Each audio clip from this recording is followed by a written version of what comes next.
Okay, good morning. It is day, I think, 35, I think. Um, yeah, dude, okay. So I just moved into this apartment, right? It is so cold. So like in rent is included heating, and they will not put this thing above like 60 degrees. Like I put my hand, so it's like central cooling in here. I put my hand over the vent, it's literally pumping cold air, and it's already fucking, you can see it's 29 degrees outside. Oh my God. Man, that says 35, but it insane. I'm like actually freezing. I bought a space. See, this is where they get you. Okay, is I have to pay electricity. That's the only thing not included in my rent. So I'm literally gonna be buying a space heater so I can put it in this fucking room. And keep it at like high 60, low 70, because right now I literally am freezing. Okay. Um, so so yeah, I just wanted to complain about that. But anyways, I sent yesterday. I applied to like 20 internships. So but it's so annoying on those. It's like they'll ask you like one question, like at the end, or like I hate how they're all like, "Oh, why are you interested in this like internship or whatever?" And so it's like you just make something up because you or like I mean some of them are actually interesting, but a lot of them are just so vague. It's like, "Oh, here at blah blah blah, we work on uh I don't know, we work on pushing cutting edge technology." And then they just like leave it at that, and then it's like expected qualifications, programming knowledge, day-to-day work. You'll be working with a team on programming tasks. It's like I know nothing about you. I literally like what could I be interested in possibly? It's like what your company is doing, and then you go to their company site, and it's like what do they call it? Their mission, I think it is, and then their mission is like pushing cutting edge technology in this field, and that's like the extent of it. And it's like, what is this? So um, that's annoying. And then also made me realize that actually I'm covering it up right now. Actually, I should wait. Ba ba. Um, like I really didn't finish this. Like this looks fucking awful. I'll just be honest. This like light gray onto like it just looks bad.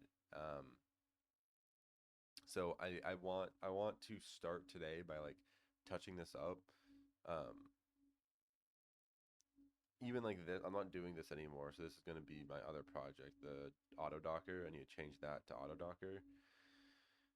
Um, and then I should probably add a blog. So, and then I wanted to do like a little ASCII. I thought it'd be cool to have like an about me like ASCII up here. And then I need to add a picture of myself, and I need to add the links to all of my like contacts for like GitHub and LinkedIn and my resume. That's a big one that I've left out. So what I was thinking is I'll do like a square image above this, and then below this I'll have the icons. Or actually, down here I could actually yeah. I'll do that. At the bottom of that over here, this left hand column, I'll put icons down there, and then have also a button for resume, so you can go see the resume. Um, yeah, that's the plan for that. Uh, so plan for the video is first, I think first work on this. Um, Second would be might do like one LeetCode, and then I want to work on the serverless architecture for looking at Firebase functions and trying to incorporate that into my app.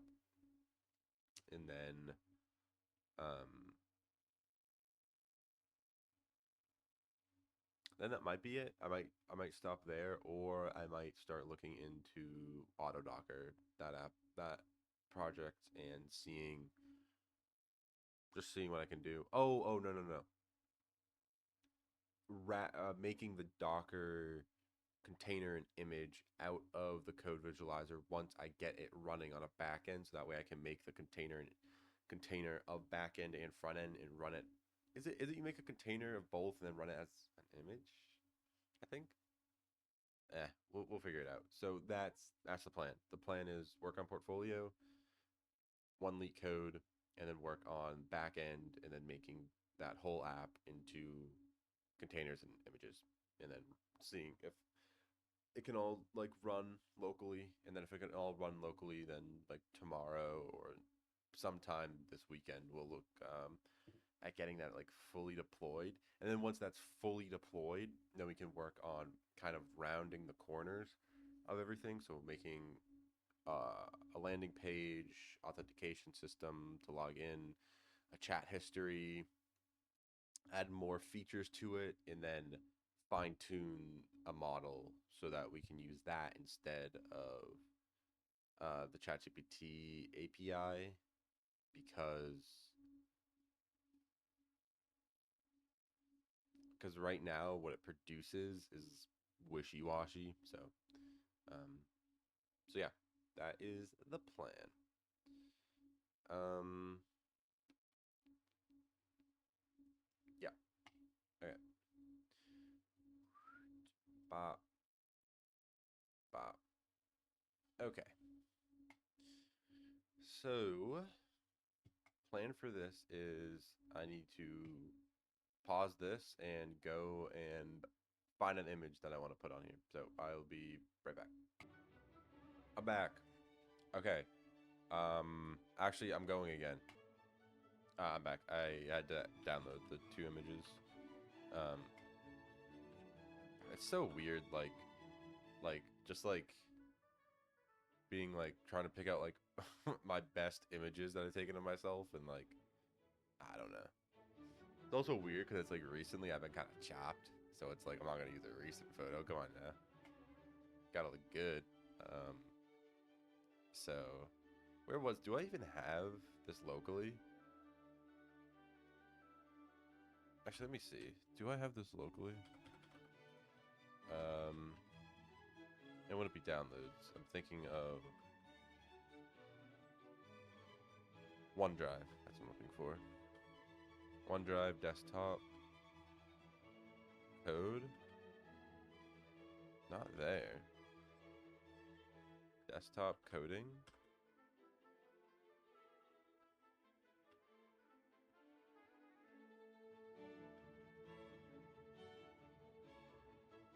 Gotta be one of these, right?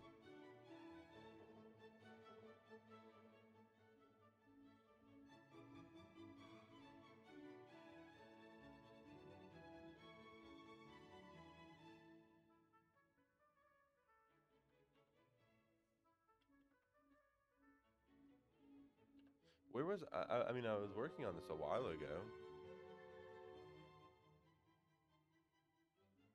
And didn't I make this as?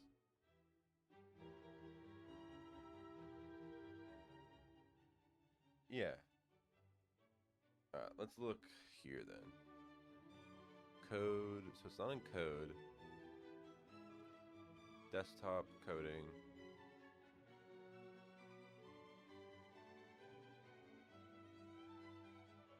This could be it. No, I need an app.js. I guess this is what this is good for, right? Um,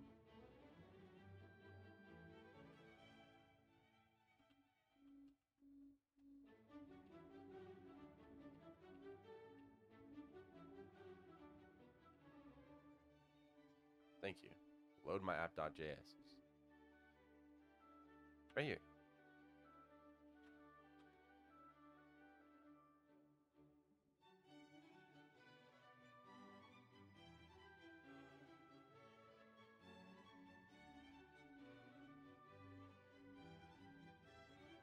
So it's downloads. So here, actually, I'll open back up.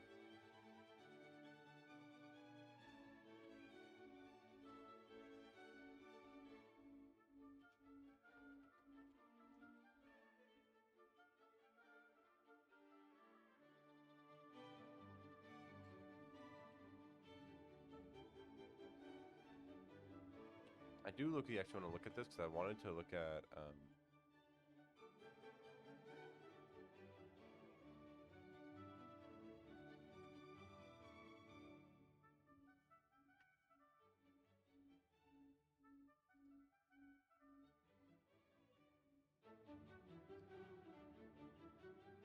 looking for assets.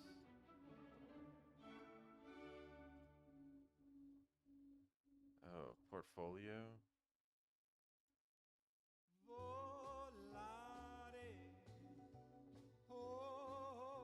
This? Yeah.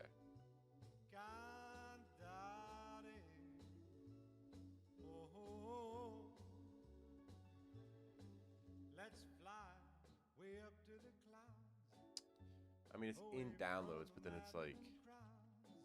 We can sing in the glow of a star that I know of, where lovers enjoy peace of mind.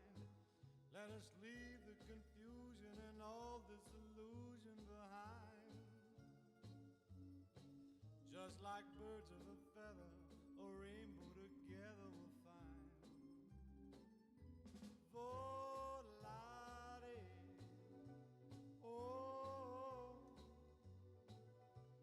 e cantare, oh. No wonder my happy heart sings. Your love has given me wings. Penso che io sogno così non ritorni mai più. Mi dipingi I want con le mani e la faccia di blu. Poi d'improvviso tenido dal vento rapito. Yeah, I wanted this. E incominciavo a volare nel cielo infinito. And so this will become Volare, oh, oh, that. e cantare, oh, I want to make sure this is right. nel blu dipinto di blu. Bam. Che dici Okay. di stare lassù? E volavo, volavo, Venice punalte del sole. Well, that's crazy that instantly updated. Wait. Mentre molto pian piano sparivo lontano laggiù. Yeah, look at that. That's cool. Una musica dolce suonava I wonder if it does it on VS Code side. Yeah, wow. That's even more instant. Cool. Okay. What else was I doing here? Okay, I wanted. Actually, you know what's a lot better is if I CD into downloads and then CD into. What is it? This. And then I run NeoVim, and then everything's right here. Except fucking no modules is everywhere. So I want what?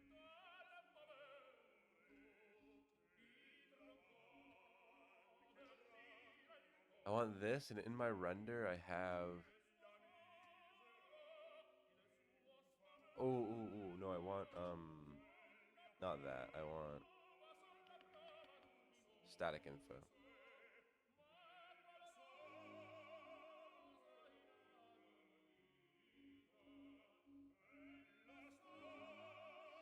Yeah, so I have this, and so, okay, profile up here, I want a image of class PFP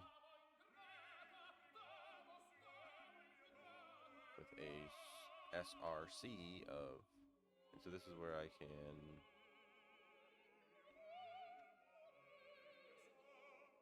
throw these into assets. I can do PFP 1 or 2.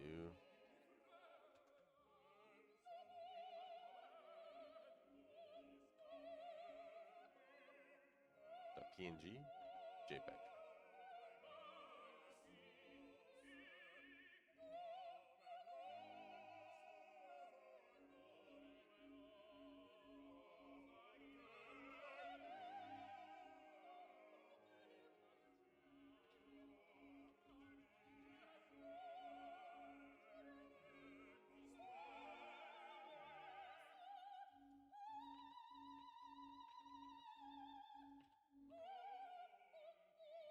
Oh my god.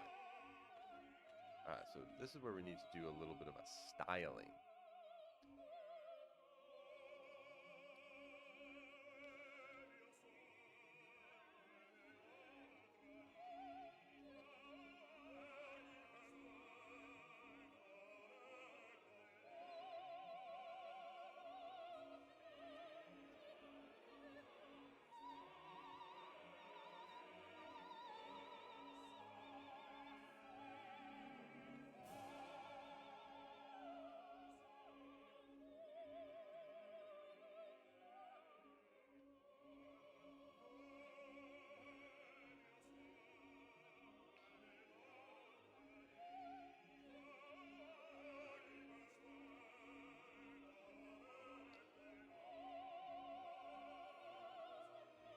Like 170 with.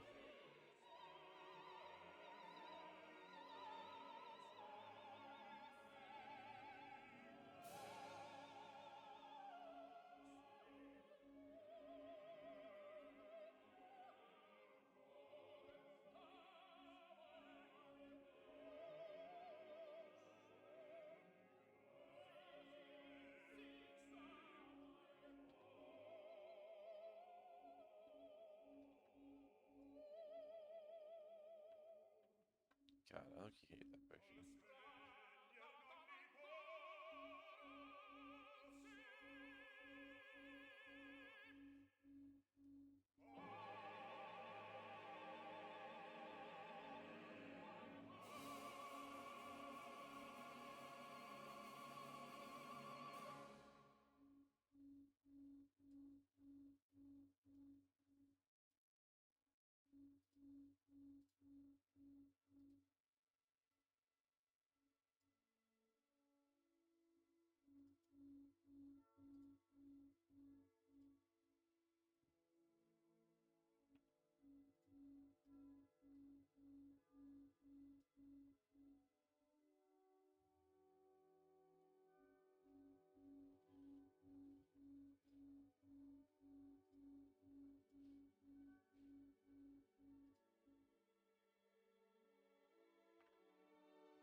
Actually, you know what would be kind of cool?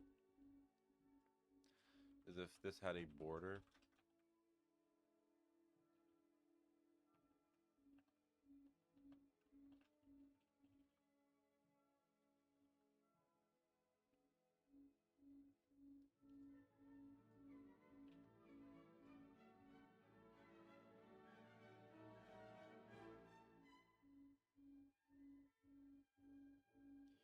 But the width should be like 170.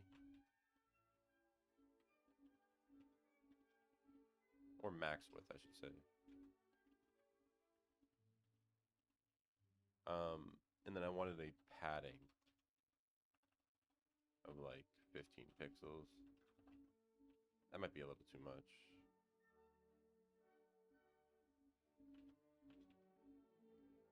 I also wanted to do... I should do like a text.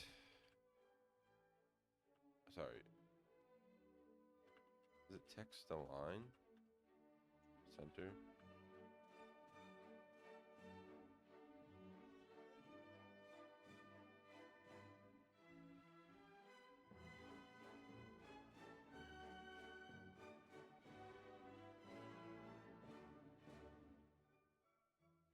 I think this one I'm gonna have to like freehand.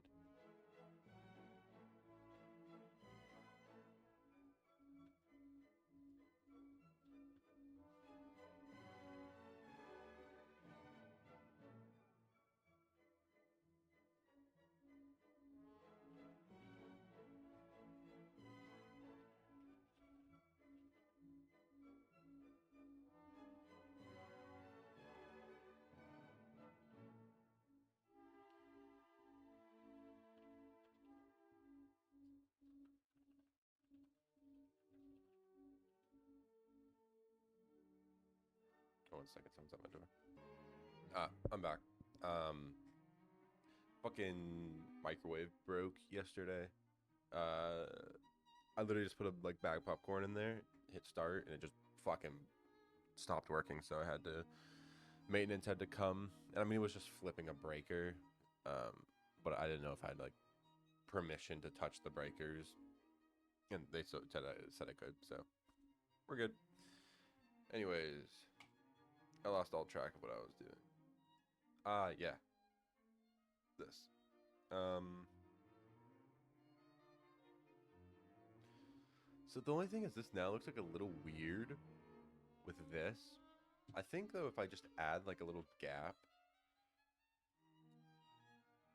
under this, like even if I do like a margin bottom, like 50 pixels, I think even that could just make this look better. And then I wanted to add to this. So we have sidebar, and then we have this. Then I want to add, would it be another list?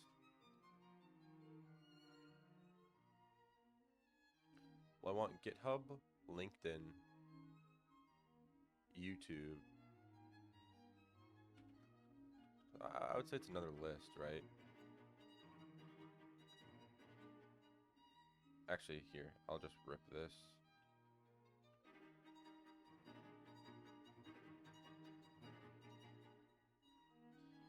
But this is, so this is a data target. Instead, this should be a SRC with a target equal to, is it this or is it just, I think it's that. That's class tag. This should be class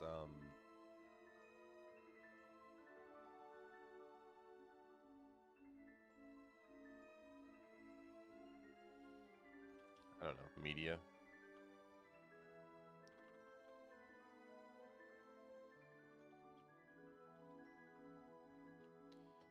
These won't have any words to it. It's more so it'll have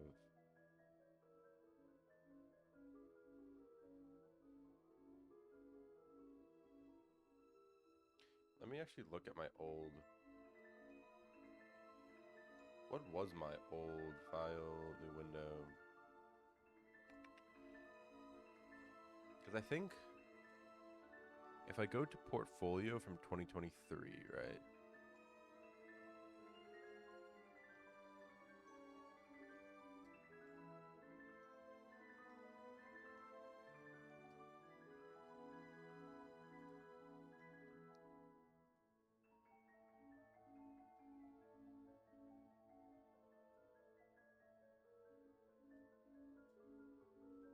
href.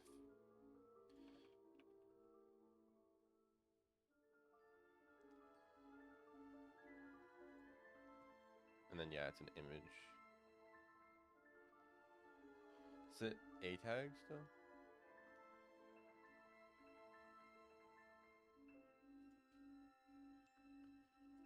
Honestly,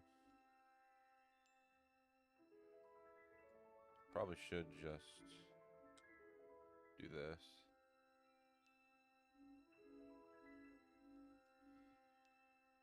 YouTube, GitHub, LinkedIn. Yup.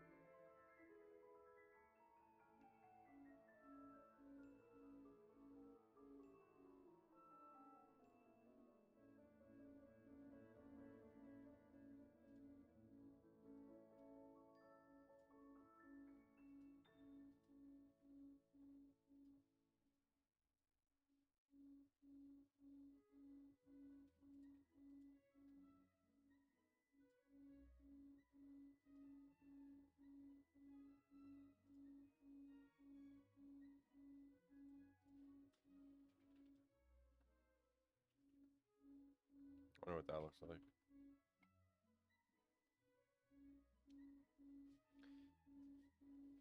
Ah. So what was my styling on this?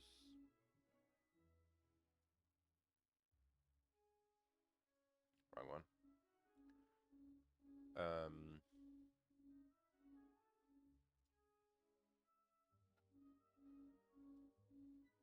Jesus Christ. Give me.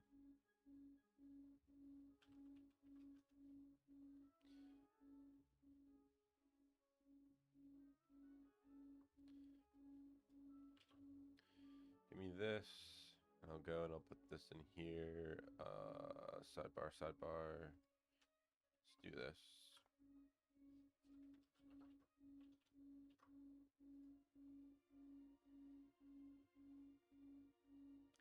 Oh, that GitHub shit is. Is there any way I can, like, inline make this white? I don't think so.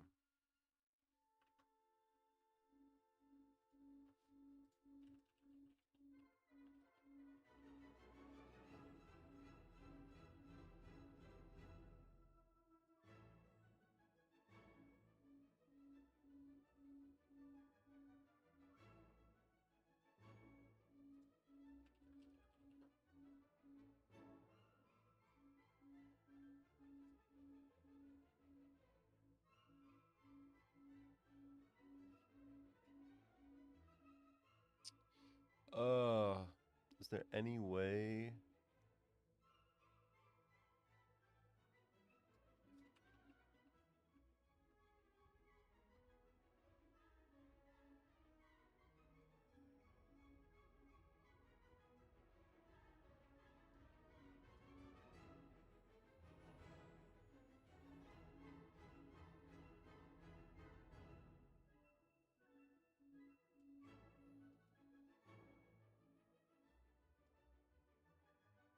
Did I just clean with that?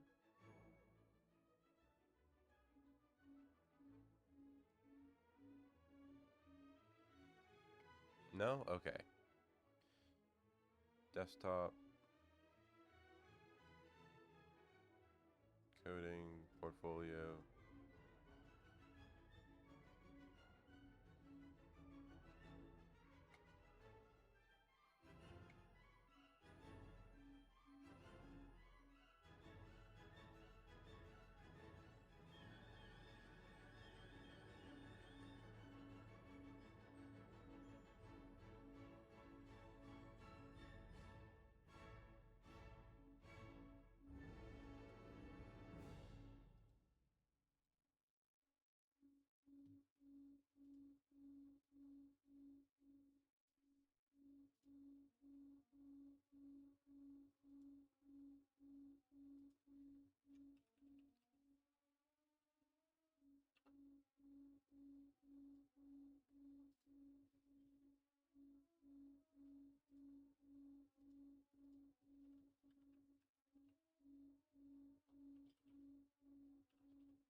Nope.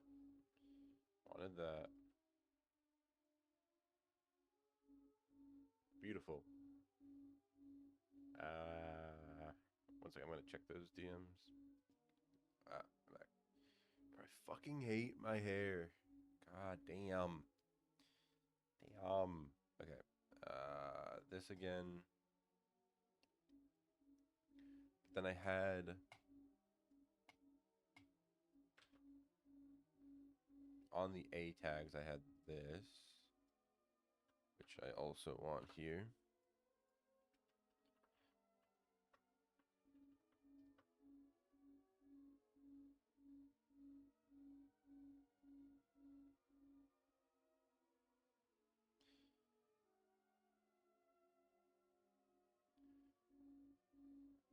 And then honestly, I'm just going to do a dot social media margin top like 100 pixels.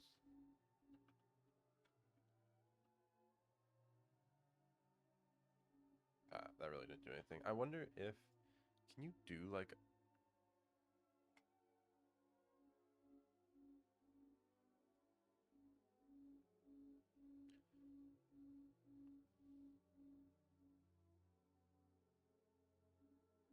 so like what happens if I make like sidebar?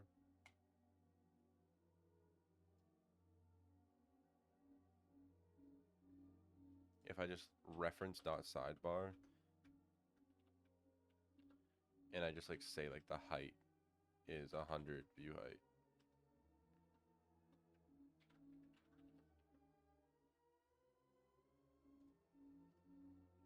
Okay, that didn't like do anything. Well, okay. And then I wanted this to be like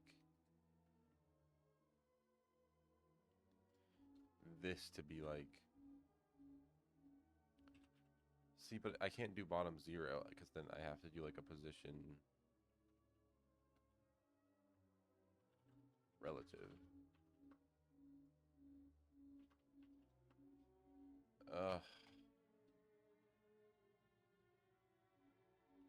I don't think you can float bottom. I don't think that's a thing.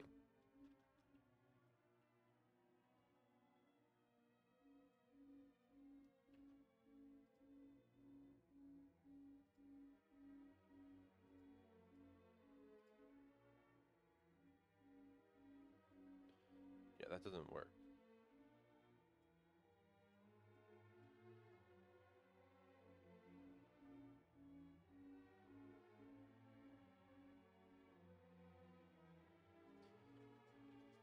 I'm just gonna fully brute force this. It's not. It ain't pretty, but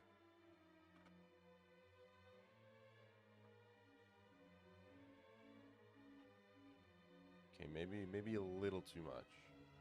Just a little.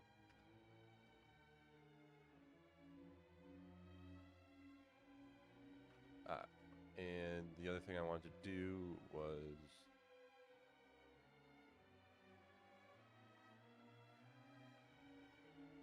a div class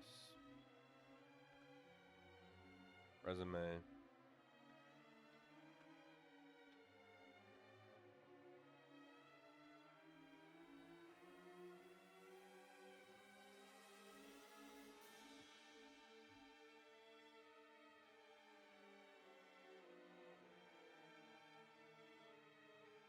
I think I had resume at the top, right?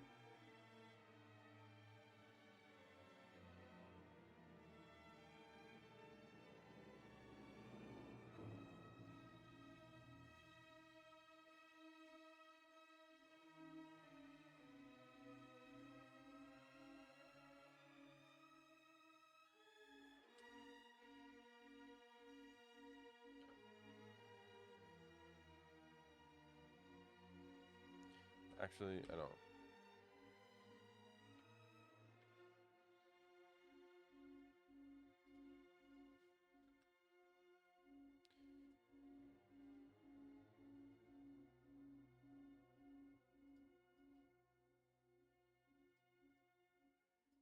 Give me this.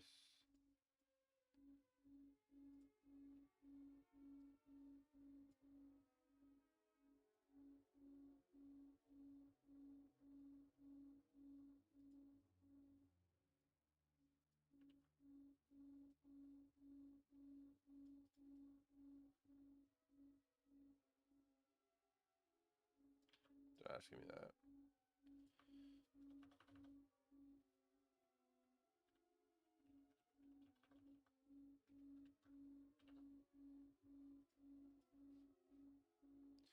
See how that looks. Nice, but then I want to do. I don't know if this will actually work that well, but dot resume, text, align, center. Then I low-key wanted to do um, a border gray. Oh wait, sorry. It's more like 1 pixel solid gray with a border radius of like, I don't know, 8 pixels.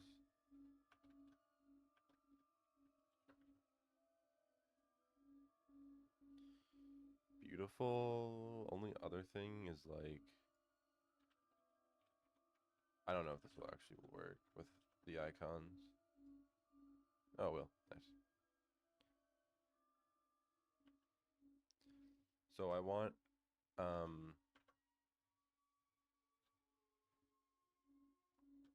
want a padding top of, I don't know, 8 pixels.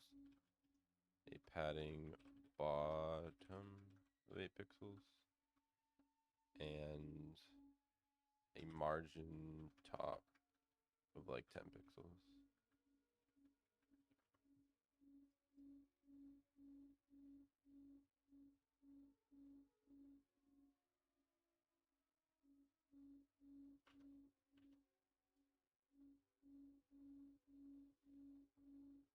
Beautiful.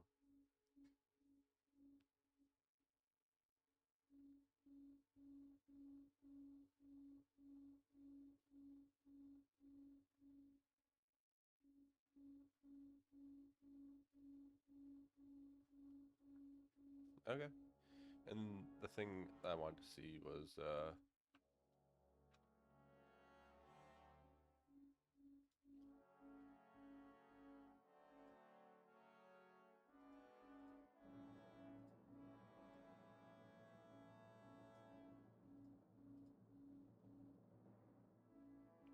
I got an email I have to check. I'm back. Sorry, I had to respond to some emails. Okay. Ba-ba-ba-bum. You know what also might look kind of okay? Um, if I put a margin bottom on this of like, not a lot, just a little. And then,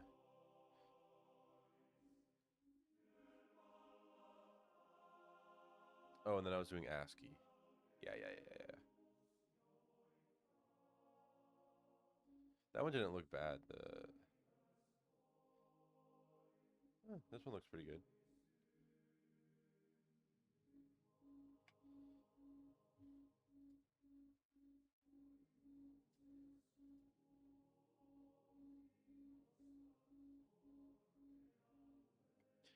Actually, I need to go to what, the about page.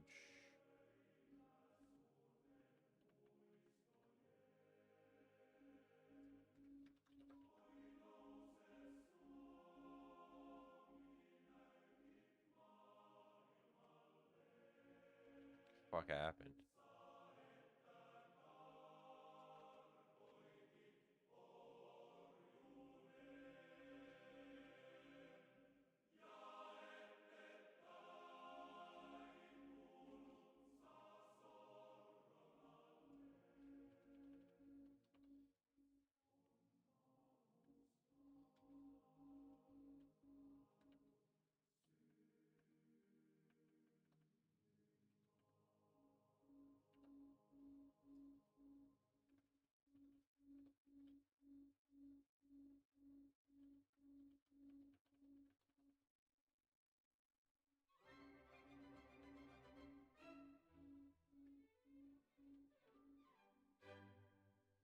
I have to do like a literal. I have to do like.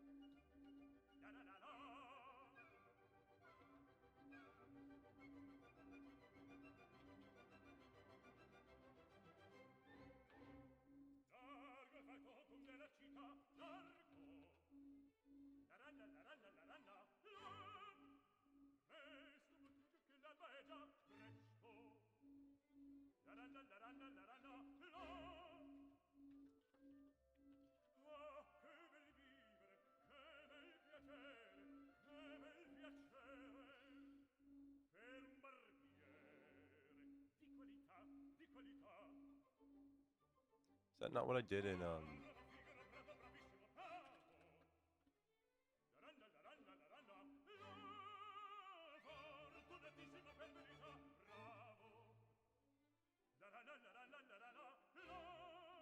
Oh my god, bruh. CD into desktop. Download. Wait, not downloads. Oh, OneDrive. Downloads. Desktop.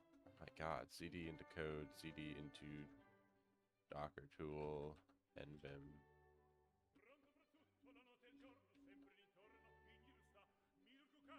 R.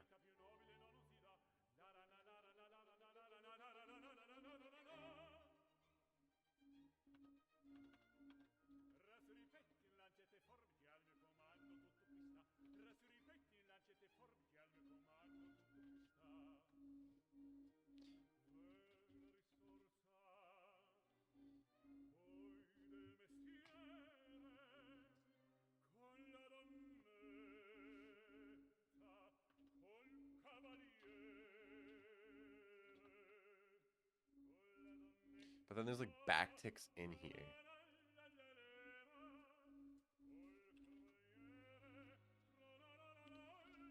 I already have ChatGPT open.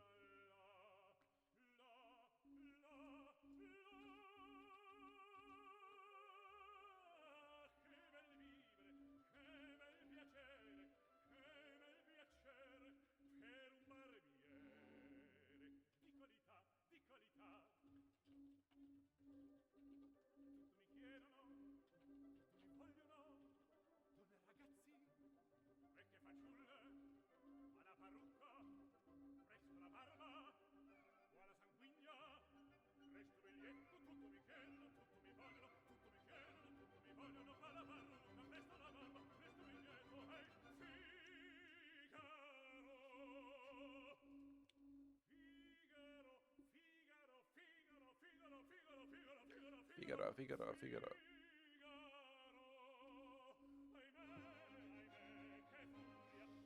Bro, hitting that.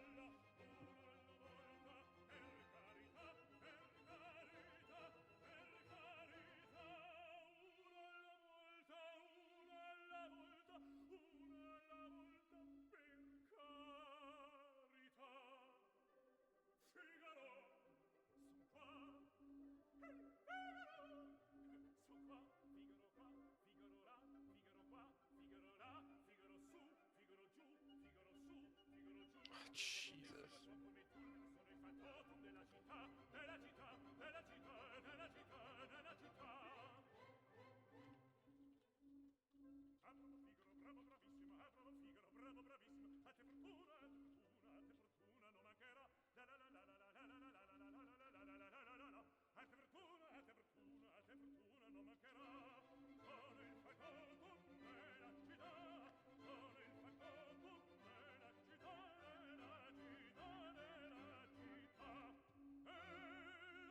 Also, I was like Pythoning this shit.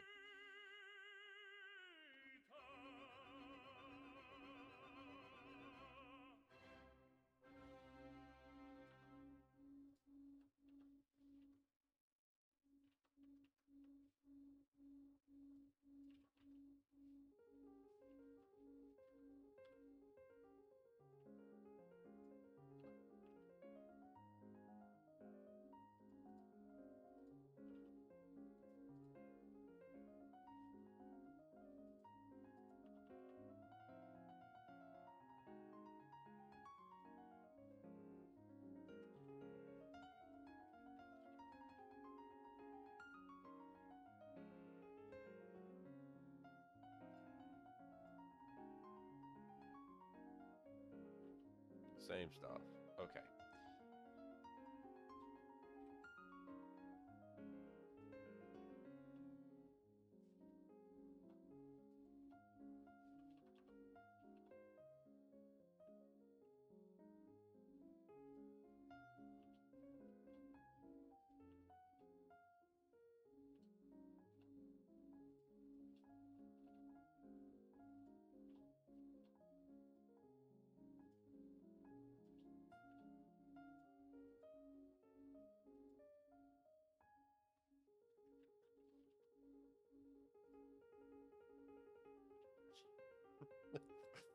Oh my God.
Do I have everything?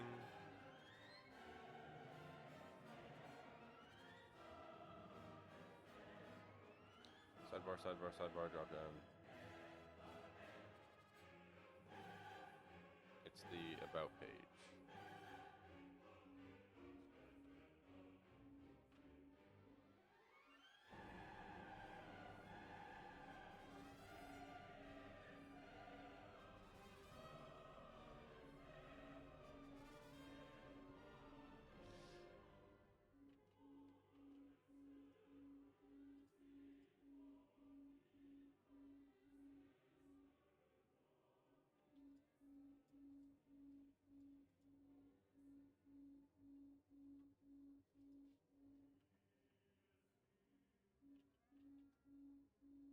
Maybe I also need to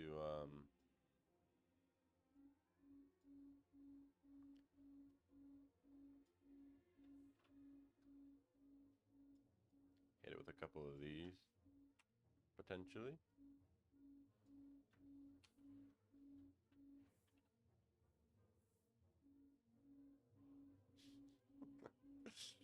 Oh my god.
I doubt this is. I think that's what this.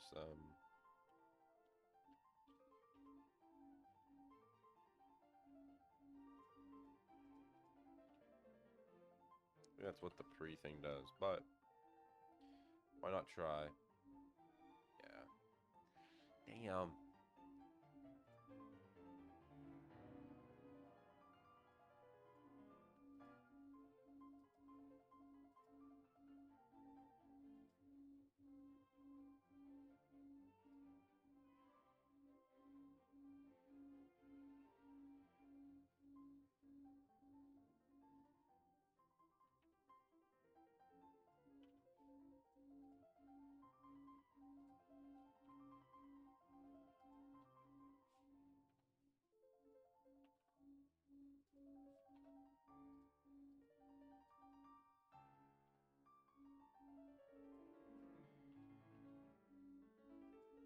I don't care about any of these, to be honest.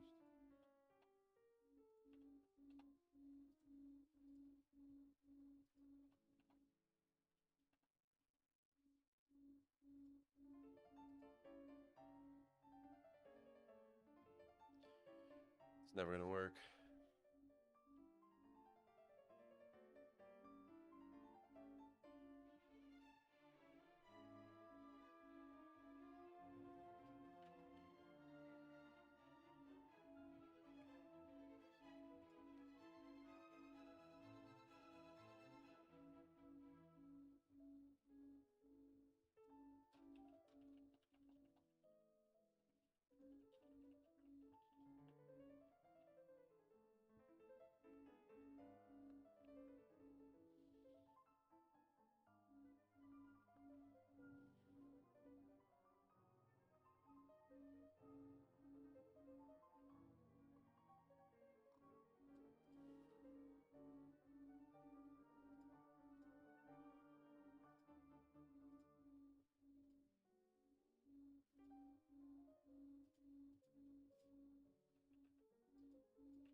Okay.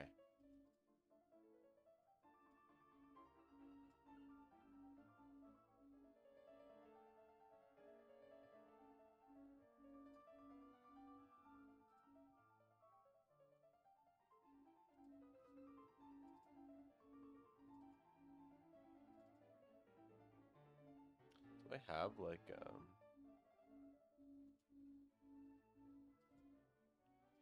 I'll just make a test folder in here. Go here, untitled one, put it in test. File, open folder, desktop, not code, desktop coding.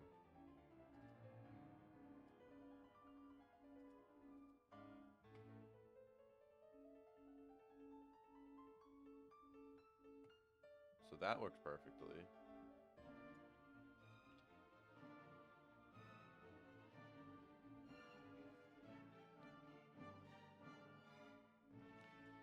But if I were to go here and in my H1,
that is everywhere.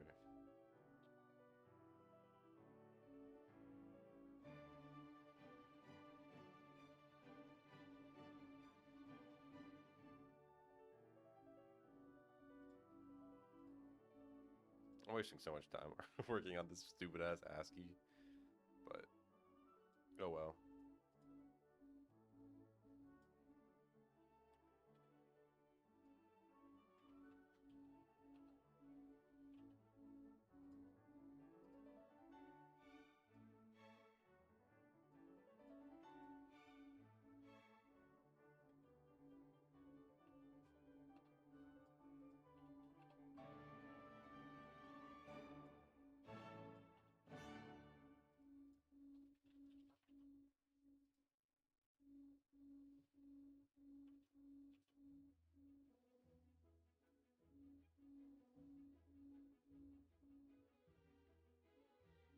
This is crazy.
I mean, what if I do like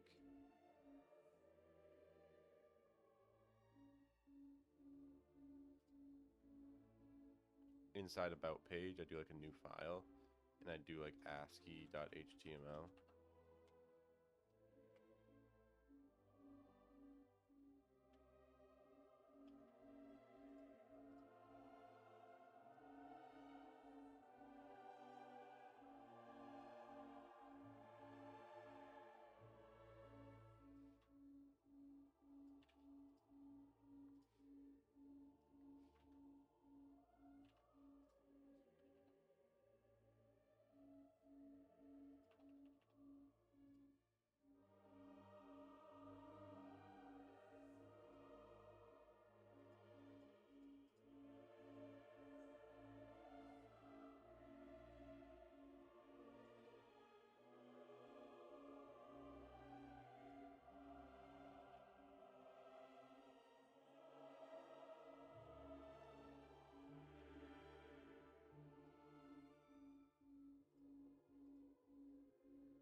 Huh?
Oh shit.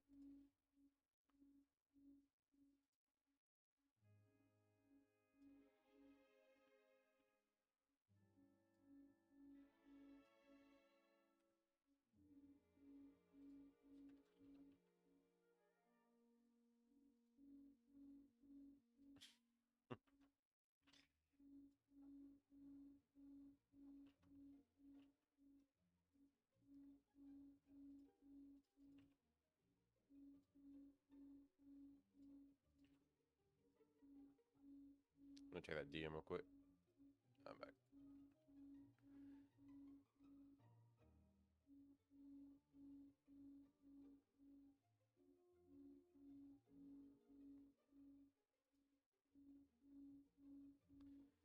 Well, it's most definitely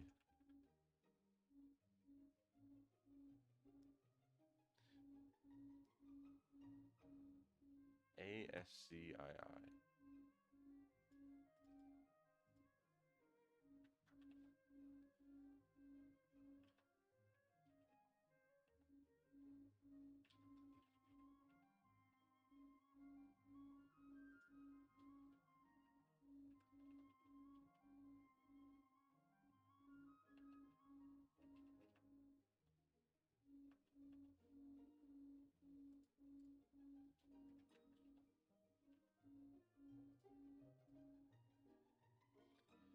Oh my god, I should just stop doing this. I don't know why I'm doing this to myself.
Fuck it, bro.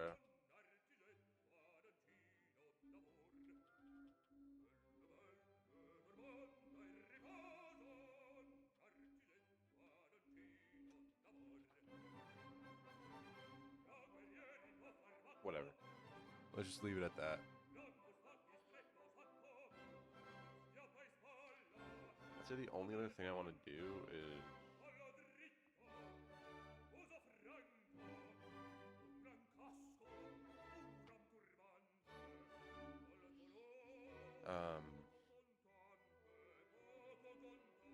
go back to the CSS of static info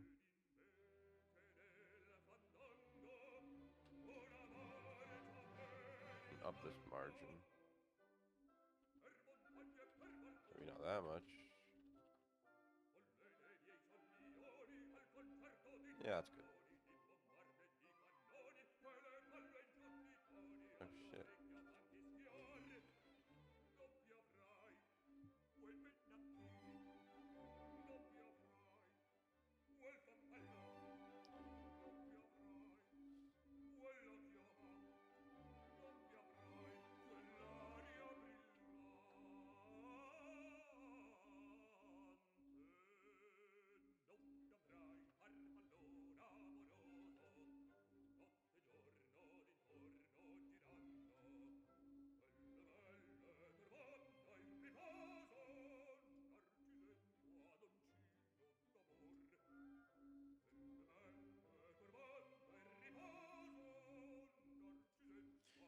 Amazing.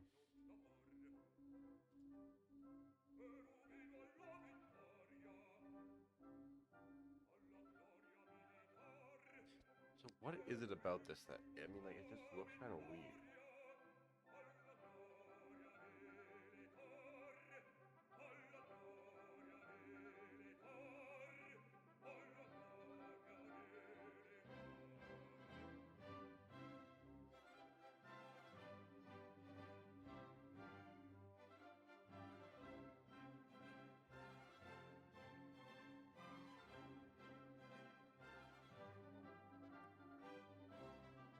I don't know. Maybe it's not bad?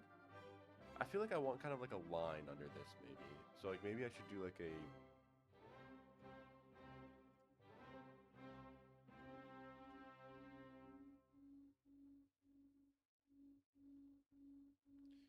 Like, under company date, maybe I add like a border bottom. Or actually, even better, under just the H3. So company dash date H3. Yeah, let's do that. So this would be on the experience page. So dot company date H3.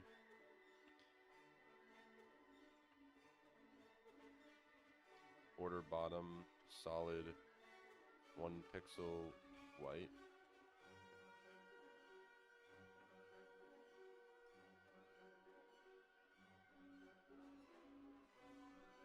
Oh, but then that's not static. So never mind. So I think it's more so going to be...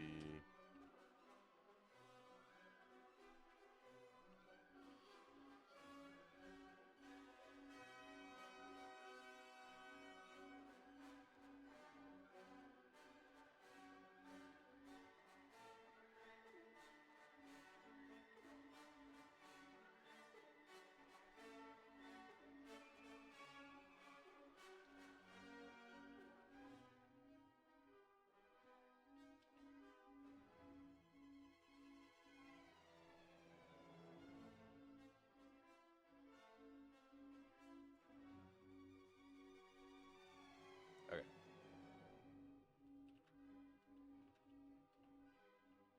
Is it H?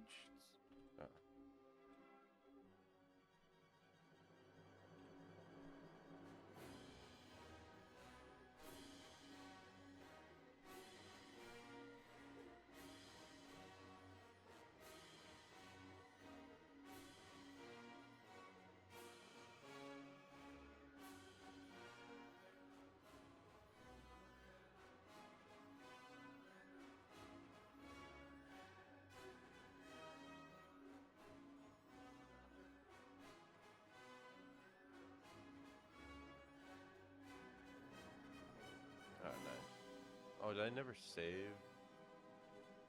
Um,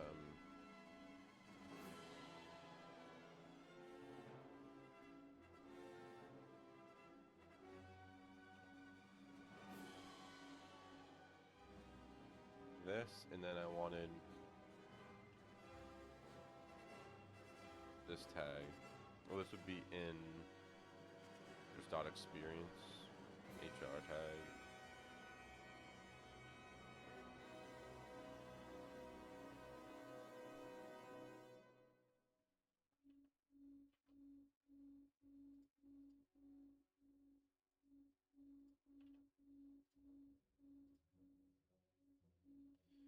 Oh shit, but then I need,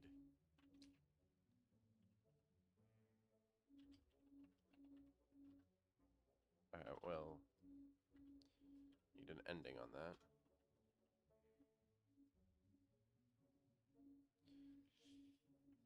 I float left.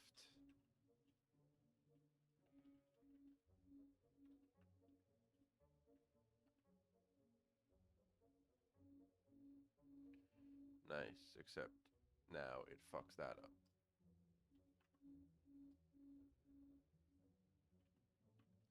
Just have like a margin under it. I don't know if that works.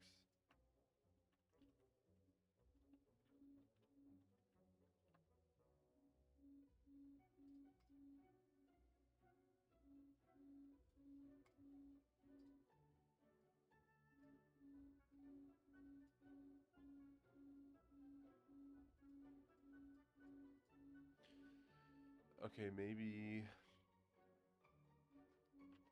UL needs some stuff above it.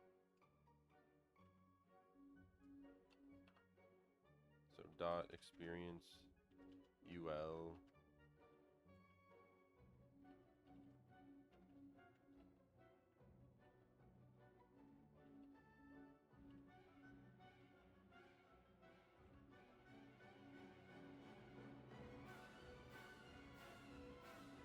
Nope.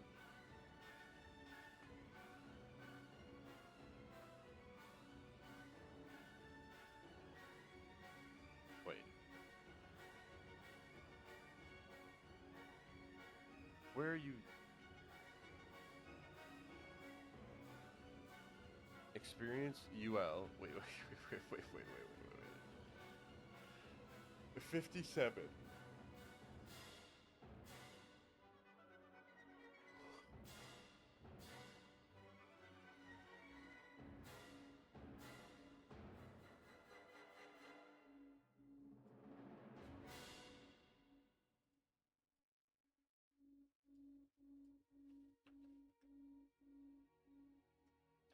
But that's the ULLI.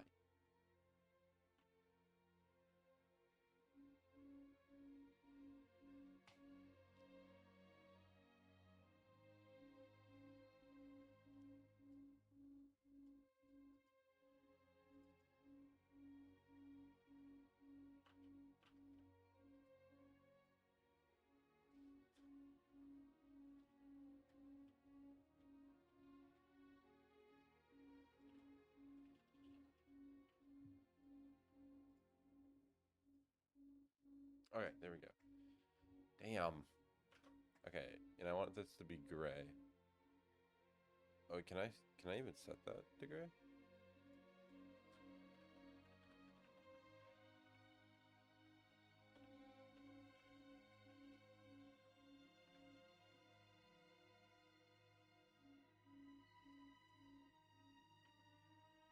Maybe background color.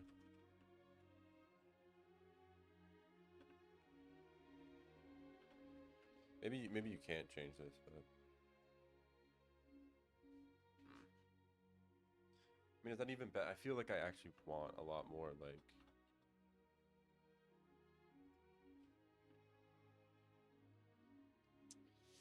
See, I don't know.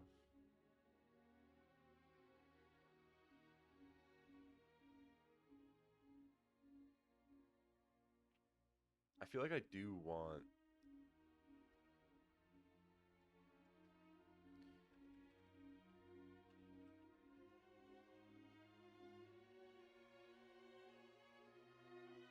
like something like this.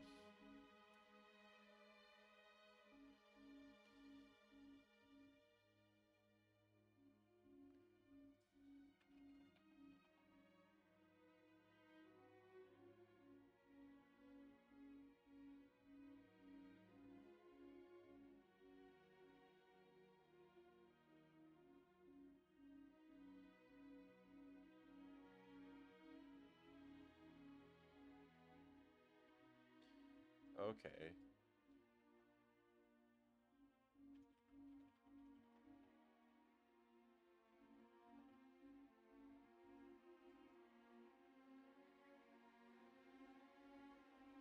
Nice. But now there's so much gray. Maybe hex.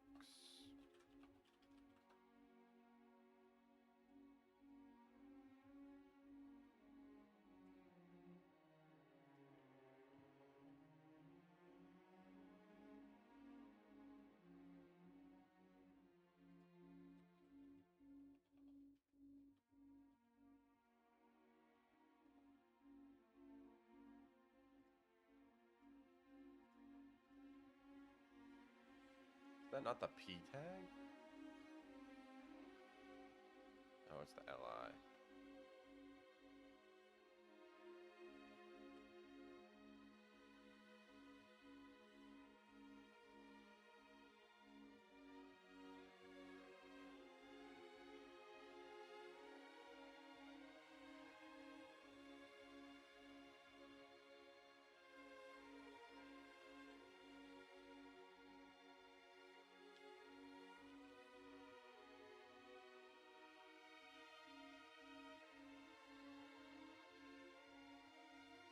I feel like the company should be the same as the date, maybe.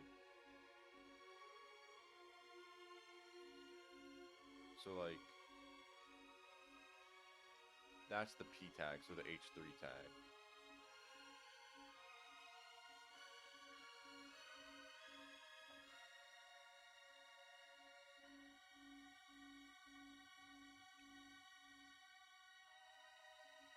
But maybe not, like, all the way, you know?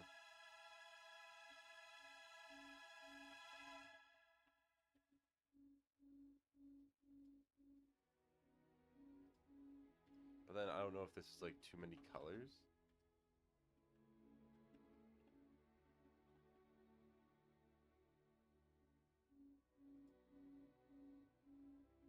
Bro, the sun's coming in really, really pretty right now.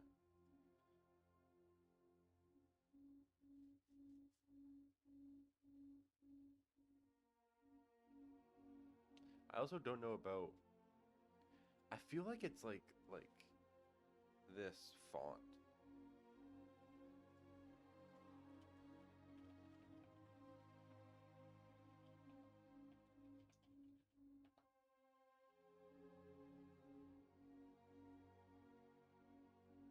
I actually do feel like it's this font.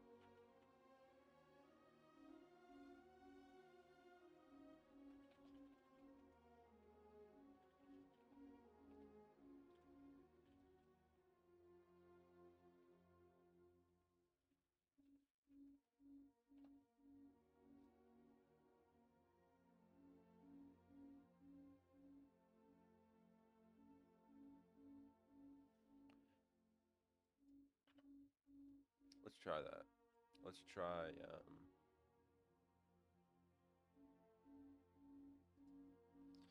what? Body? Bozy?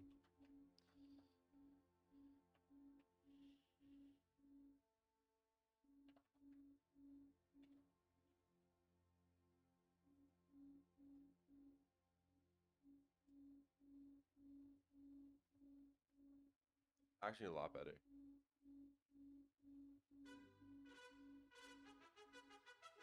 I like that. Although, why does it... Oh.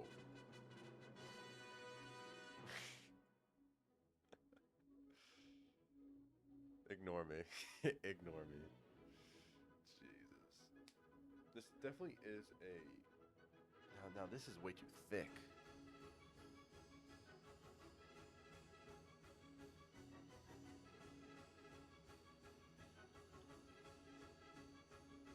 Maybe it is just dot experience is kind of what I want here. Like just for this page.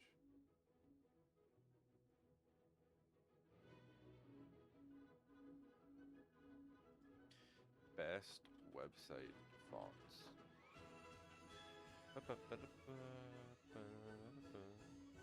Roboto. Yeah, a lot of people love Roboto.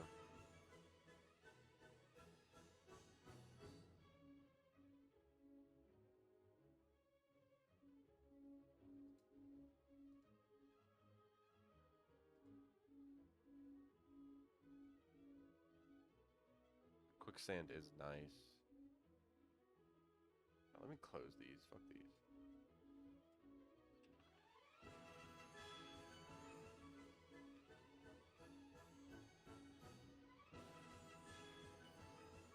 No, undo. That's what I wanted to delete. Yeah, quicksand's just like kind of nice. I don't know.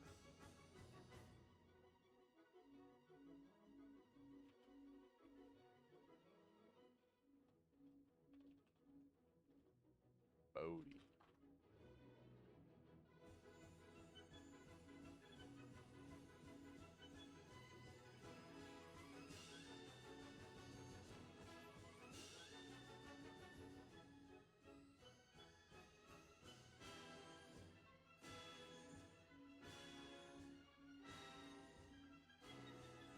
Am I crazy, or do I feel like I now like don't even need these HRs?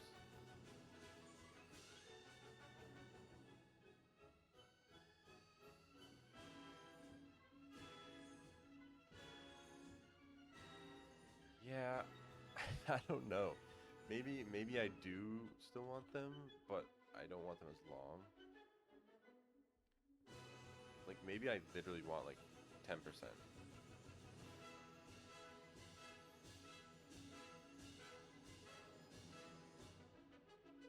Did that trumpet crack?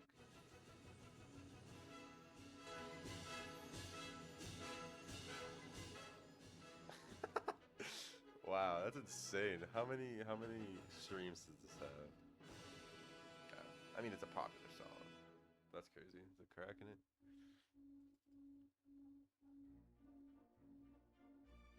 I low-key want an even softer gray on this border for for static info.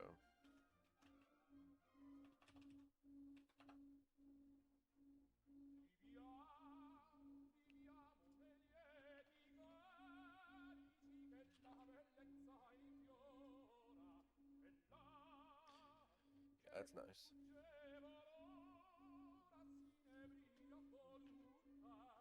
And probably even for the fucking resume.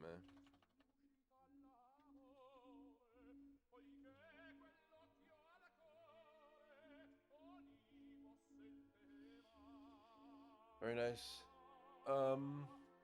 Okay, and I think the last thing I want to do here is on projects.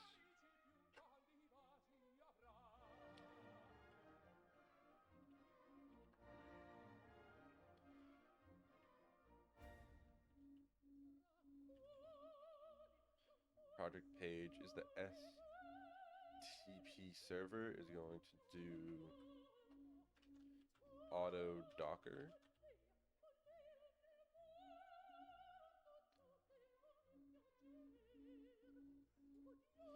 This is a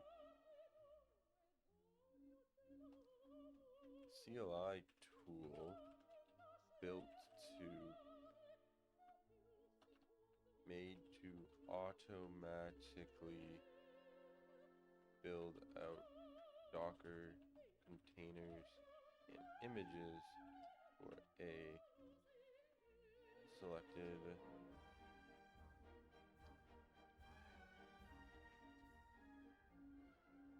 project.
need to go to.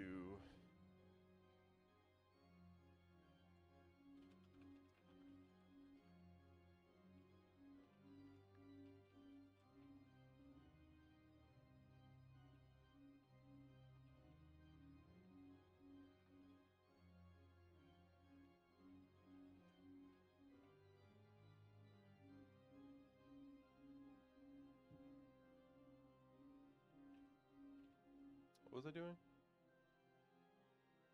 Oh, I wanted to.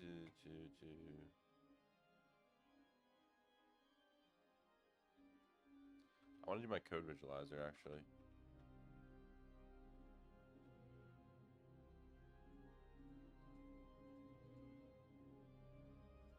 Actually, let's keep this here. Let me add a new project.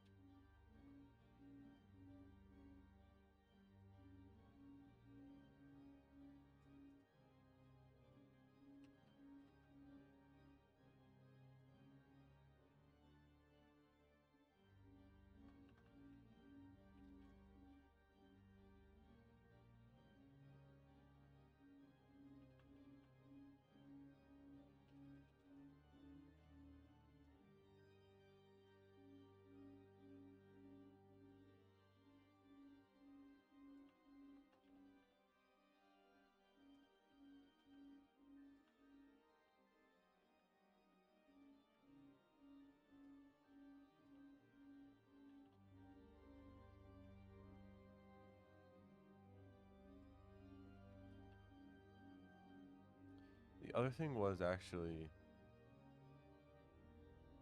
um,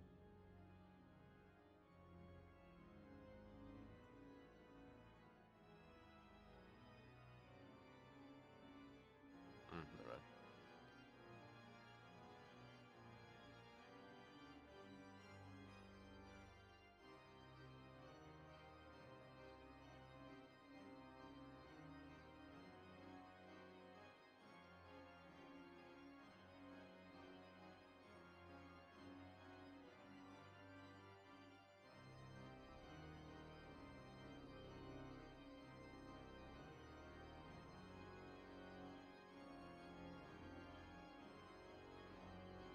Open recent.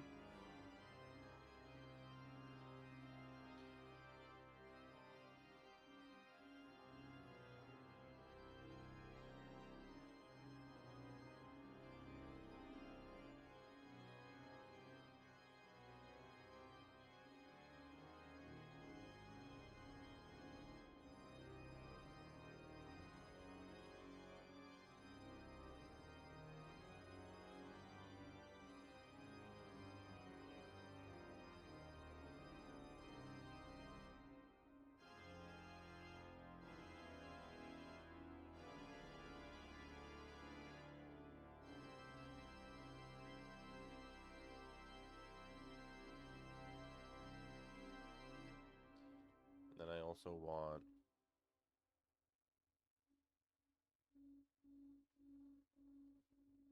Oh yeah.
I'm gonna put on a hat on it real quick.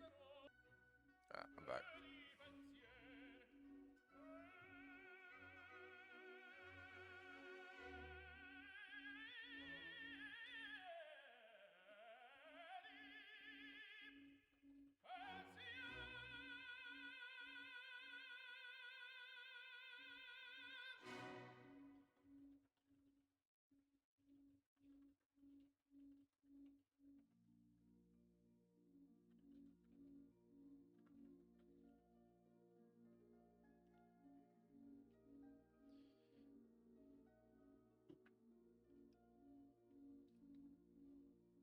My um, I don't know if I said I got a mini fridge the other day, and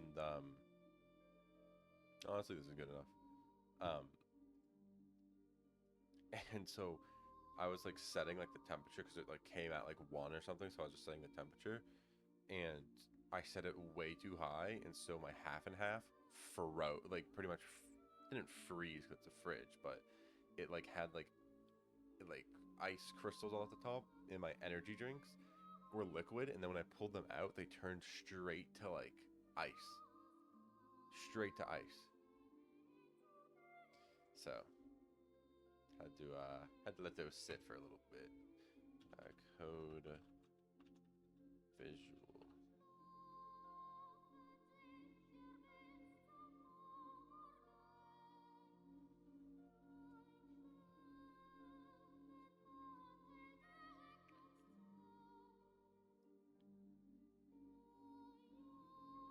Oh, up here.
Architecture.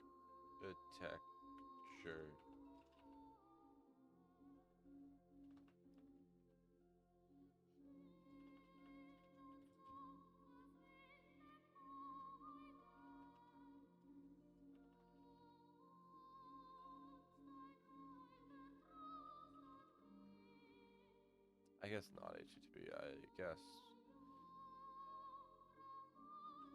Wait, I said man, I'm here. Where did I say?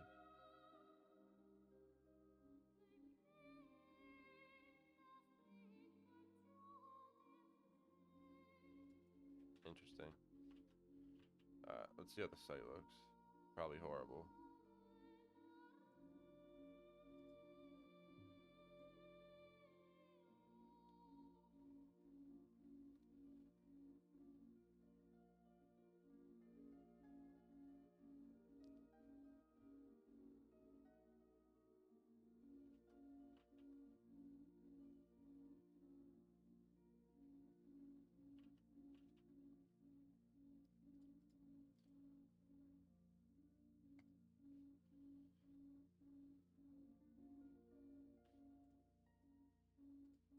So why is it? I swear to like, what was I doing beforehand to where? How would these be getting scaled perfectly, but the other ones aren't?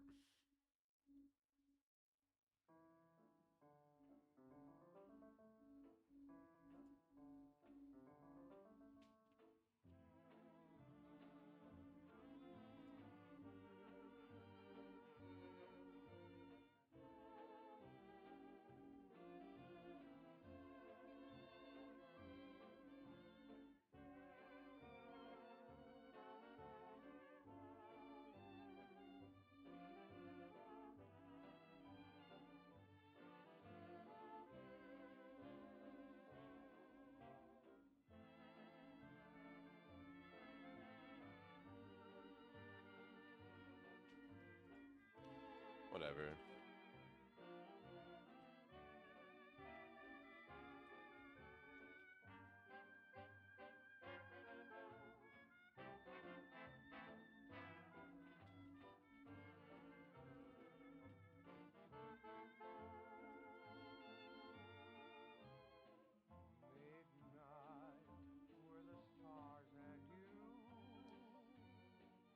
Don't you love dumping 2 hours into your portfolio?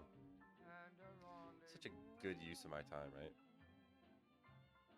Your eyes held a message tender, saying I surrender all my love to you. Midnight brought us sweet romance. I know all my whole life I feel like I want to add something to this, like below this. I'll be remembering you, whatever else I do. Midnight, where the stars and you.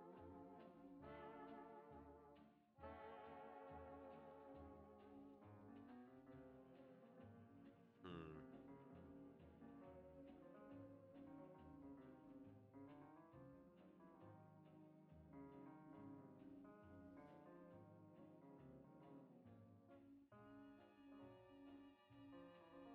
You think there's a way?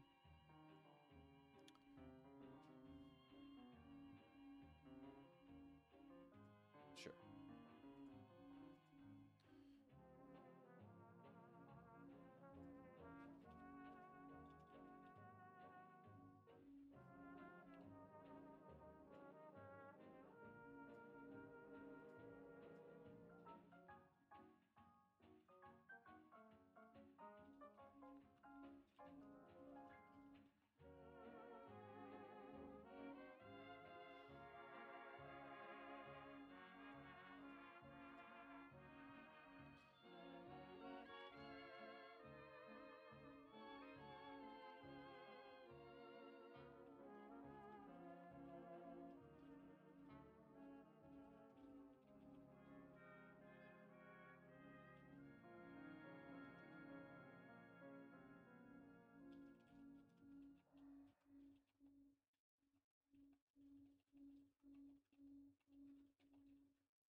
One second, I'm gonna use the bathroom.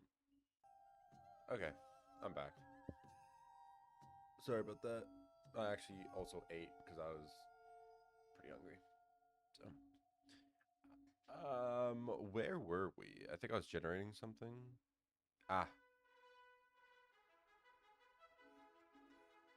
sure.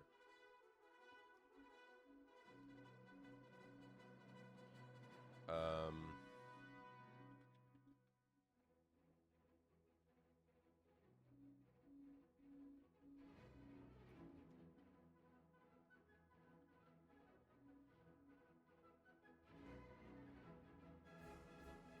what else did I need?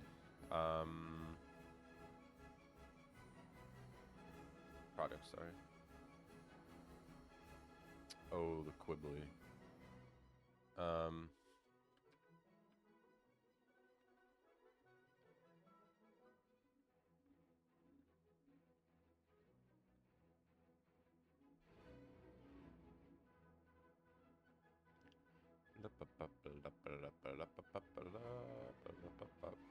the sun is beaming in.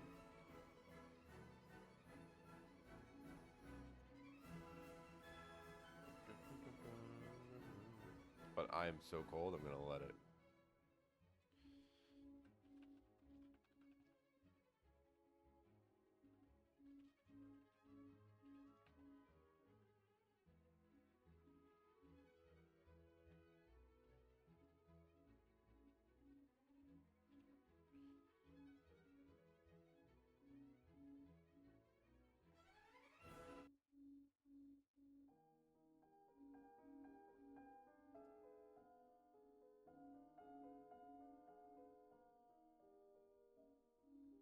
You know, it says this classical music is like copyright free, except I get fucking flagged every single upload. Every single upload, I get flagged.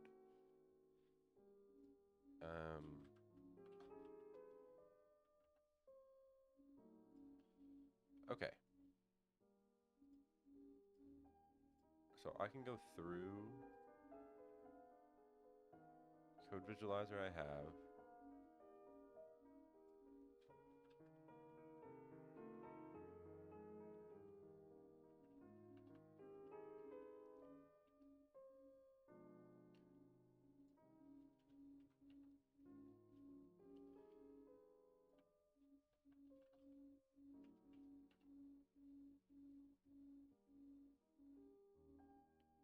Docker I have, Aquatica I don't. Nope.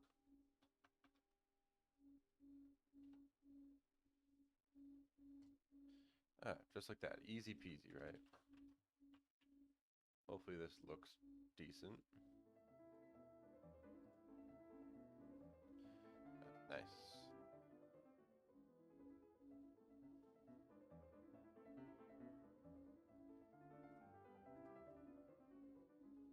I kind of want to give them like a max height of like...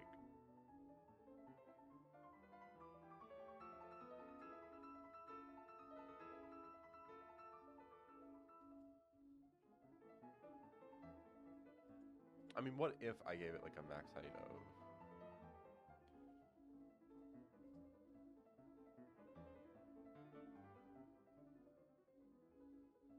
Project image. I don't know why I'm everywhere.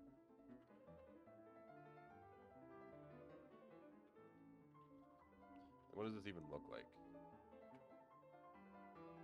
Yeah, it just smushes it. Okay.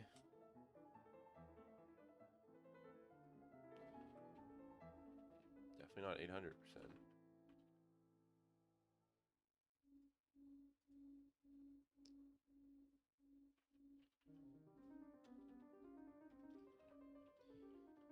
I'm trying to think, like, is there any way I could get this better? I don't think so.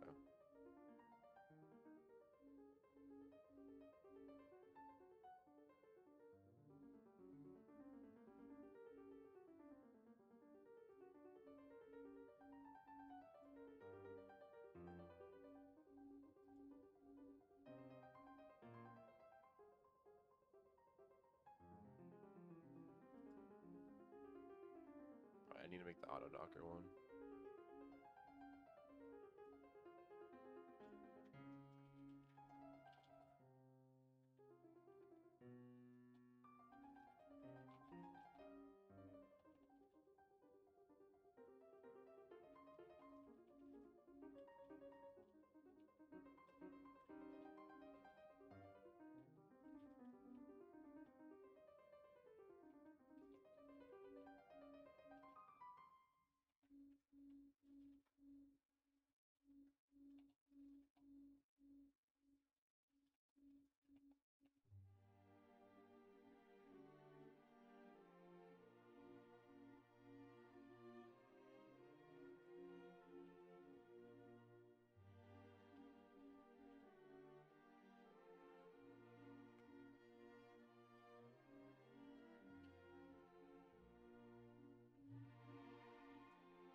Beautiful. Okay. And then we have our blog, which I should make a posting soon of. Okay, amazing. And so now I just have to go to GitHub, my repos, this.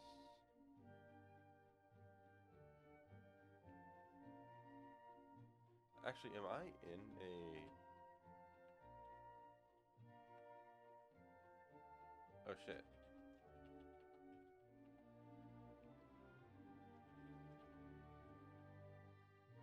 Git commit.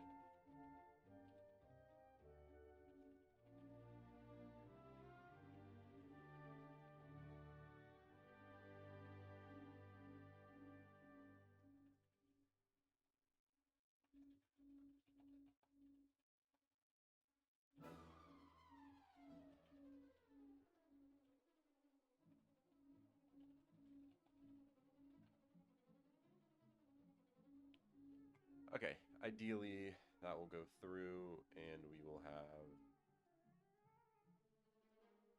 that all up to date with this.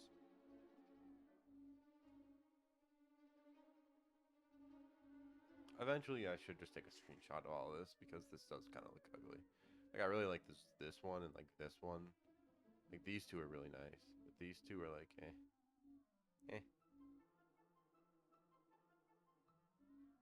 Also, this should be called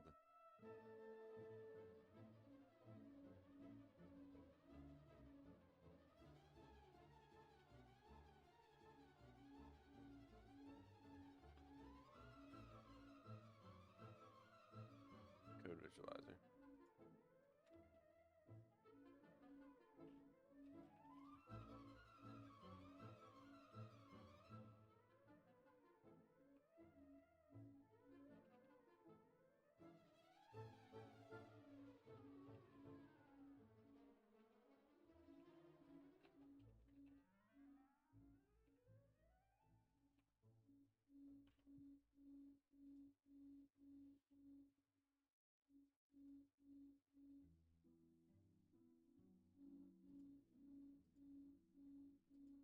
Yeah, it's just that. Like, I think I like this now. It's definitely better than it was. It's definitely better than it was.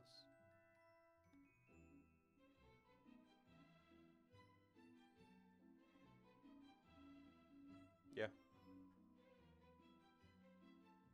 And this is still responsive, right?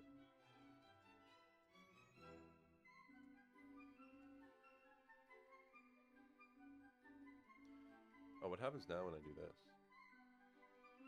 Oh, good.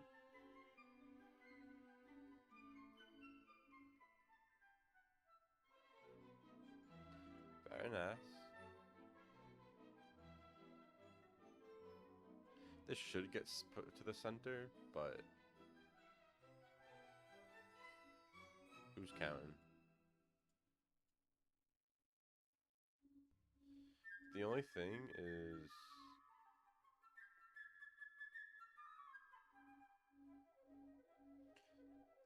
um,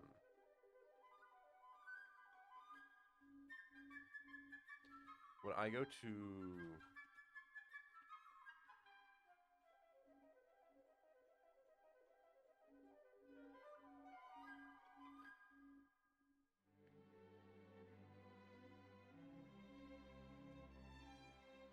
so we have drop down content, right?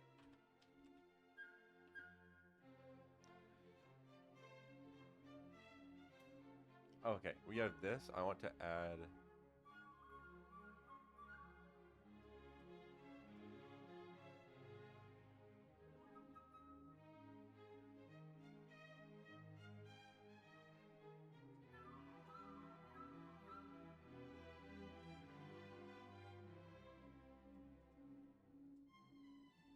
well, here, let's just do this.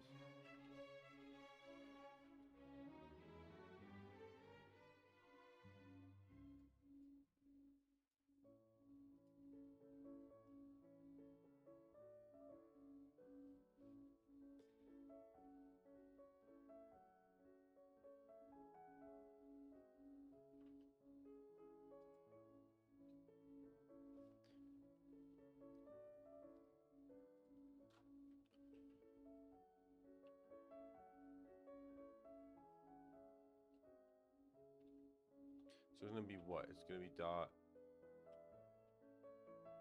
resume.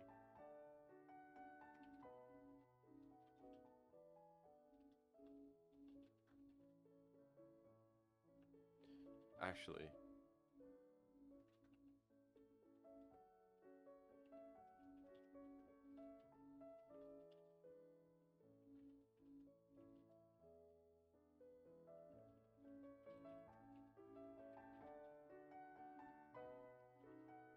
mm,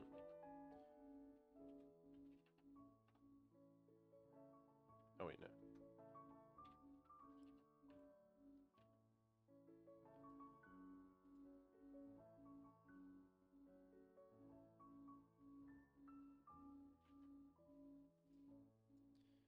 And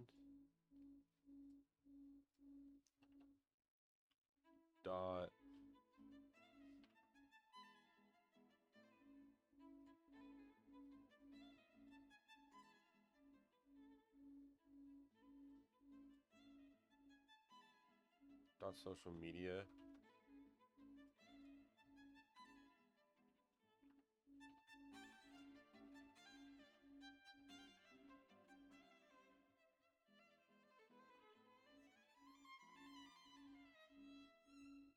God damn.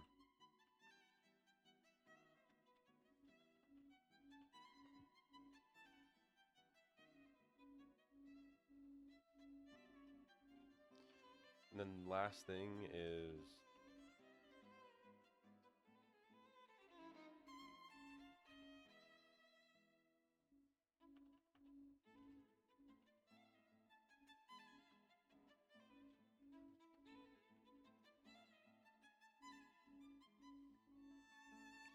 see the thing that I'm looking at here is um I guess it's because these individual ones, like if you look at this A tag,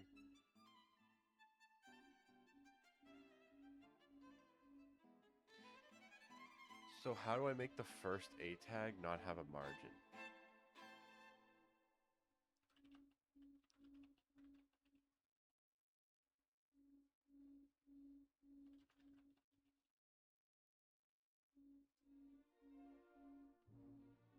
What even is it?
Wow, that actually worked. I didn't think it was gonna work. And then I wanted a margin.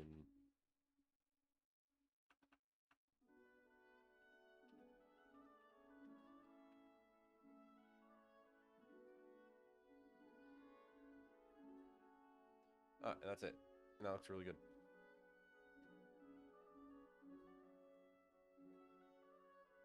Okay. And then I'll push this through.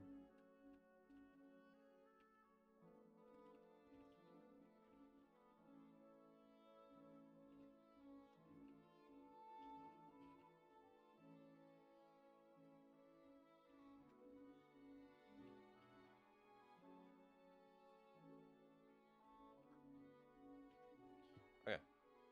Make sure this didn't fuck up regular sidebar. Perfect. Hopefully now this is actually updated. Maybe. Beautiful. Oh yeah, wait, I was looking at that embedding heading.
You know what? I don't actually care. I think the website's fine. I think it's fine.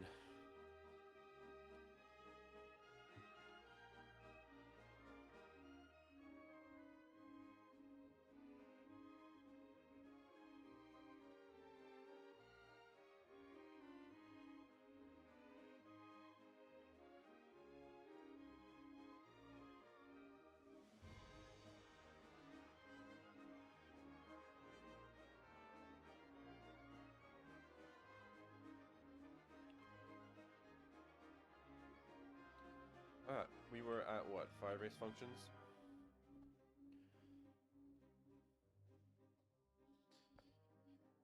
Oh my god.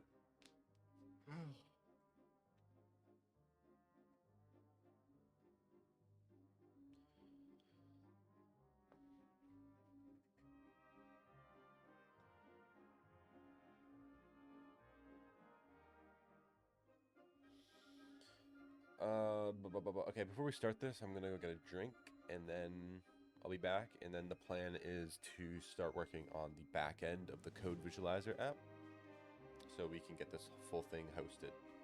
Um, and I'll probably, honestly, probably gonna buy. I can just do a GitHub Pages, right? I was thinking for like an actual like URL, but I could probably use GitHub Pages. I think. Like for now, for testing. Eventually, I'd put it on a. I also really like GitHub Pages on like you push the code and then it automatically like like updates. It's pretty cool.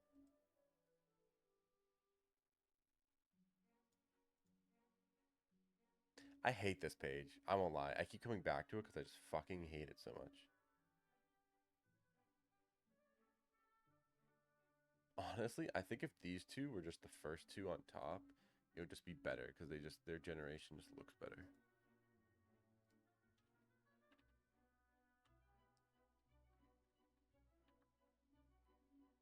So like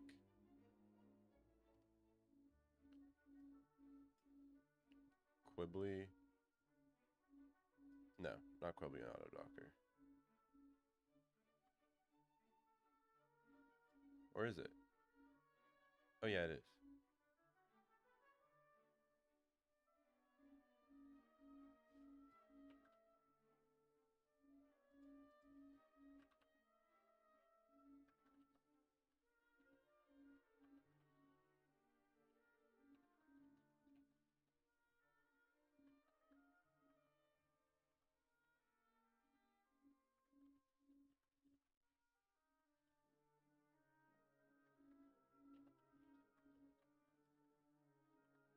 All right.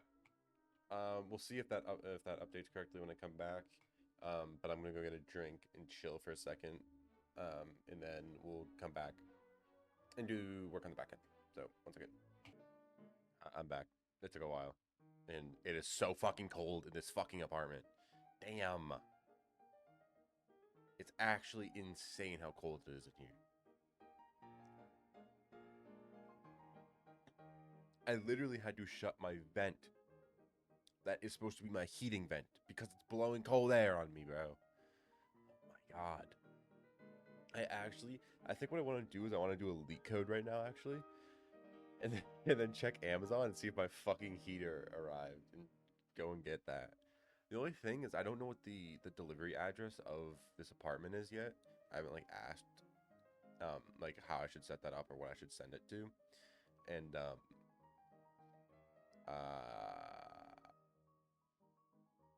and so like so I have to go do a pickup at like an Amazon locker at like a Whole Foods or something like that.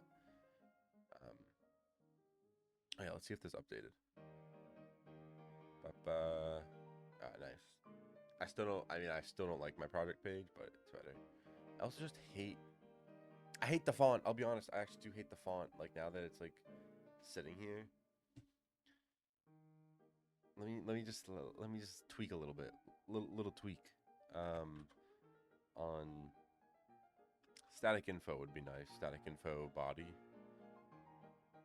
Well, actually, didn't I have? I had it in what was it? It was experience page. Experience page CSS.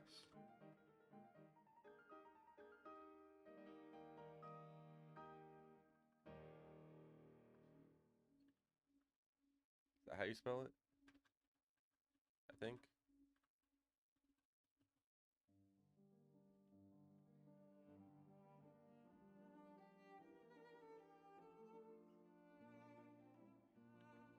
It's still just like best CSS fonts.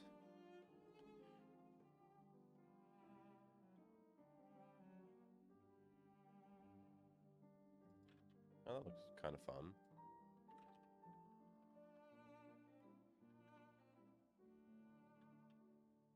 Ah,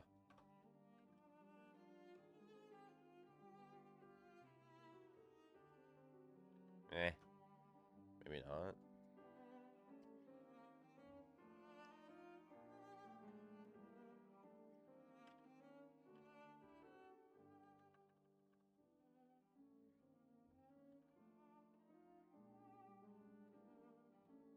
Okay, now it does. I don't think it's loading on that. Maybe it is.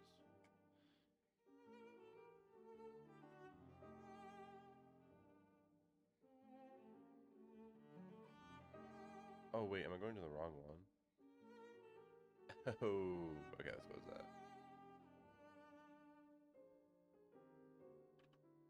So let's go back and actually see what that one looked like.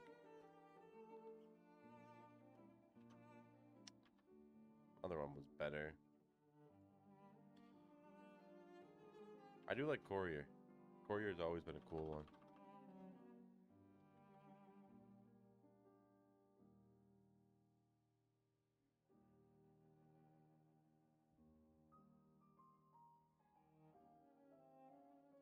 See, it's like Courier's always been kind of cool to me because it's like it looks like a typewriter font. But I don't know how like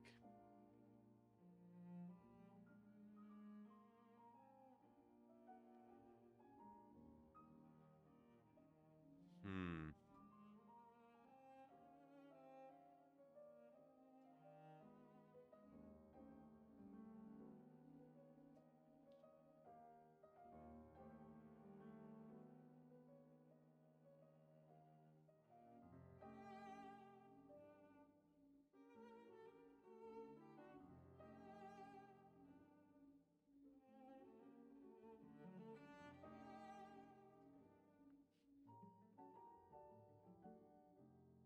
I guess this is fun.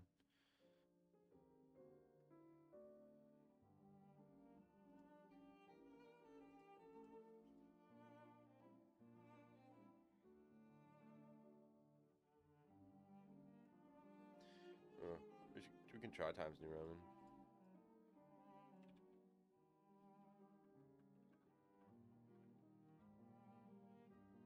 No idea how this would actually work.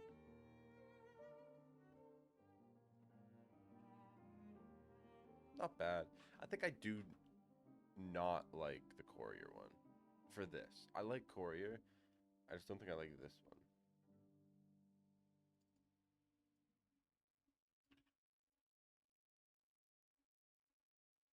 I think Times New Roman is my favorite one so far, but let's just look at like default.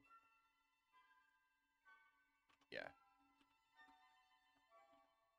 Times New Roman looks pretty good.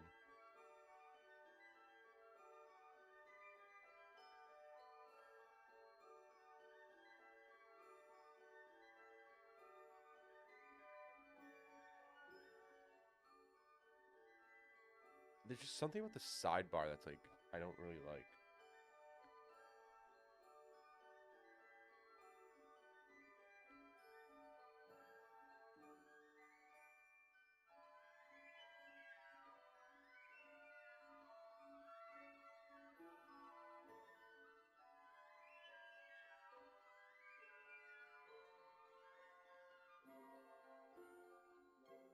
Part of me thinks it's I want these two swapped.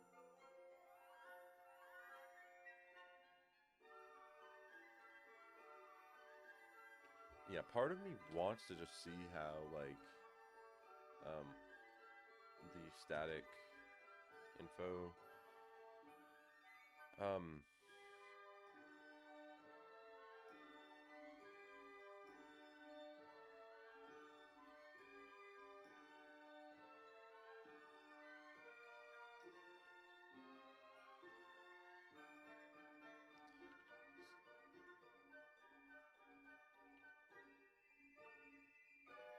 like part of me wants to see this right here.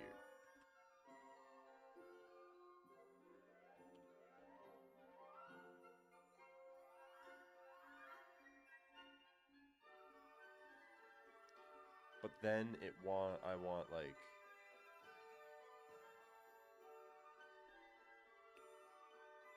where's the CS? Then I want like the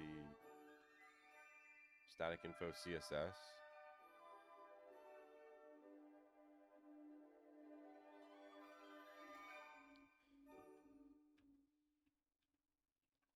Margin top like 25 pixels. Or actually, it's more so I'd want this to have a margin top of like 250 pixels. Oh yeah, but then that really screws that up. So this needs to go to 250.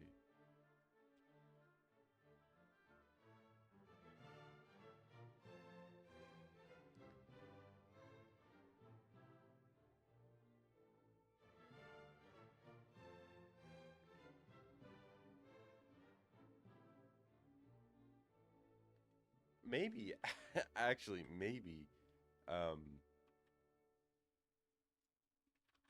I kind of more so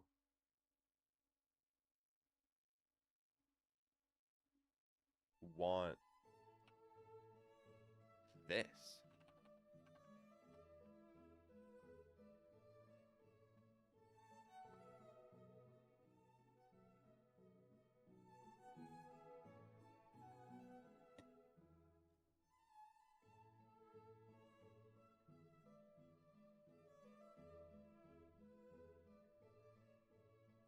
But then I don't want like a margin top on that.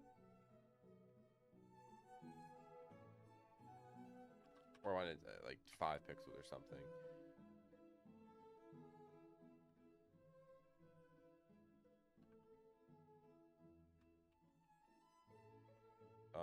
No margin top on this.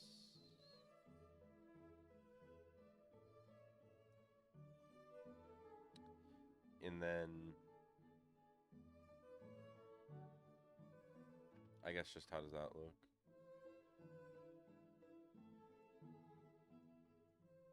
Really? Margin bottom on profile info. Should be like pixels or something. That's a little too close. Maybe like 25.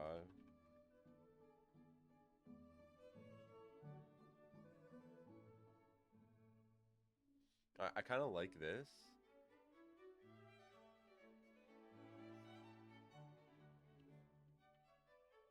And then what? I mean, sidebar, sidebar, resume, drop down, drop down. What is that?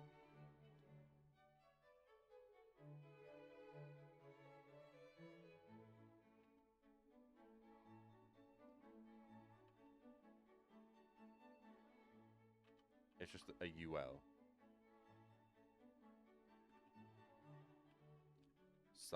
So dot sidebar UL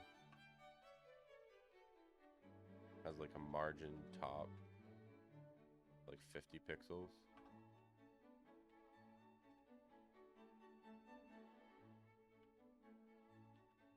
What?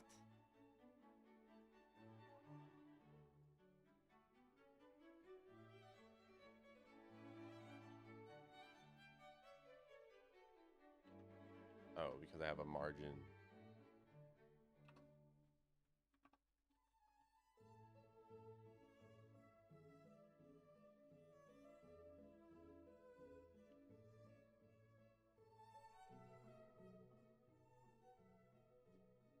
I think that looks better.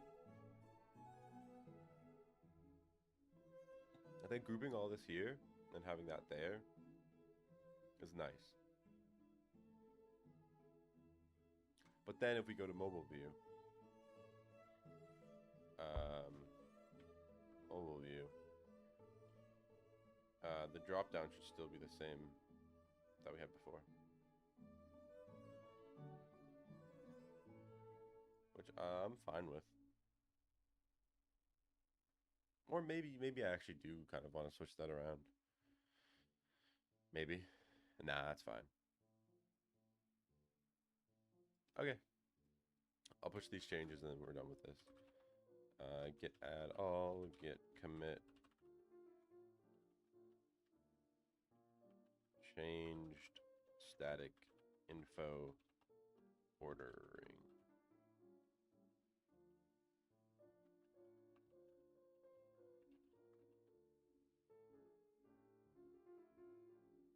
Ah, great.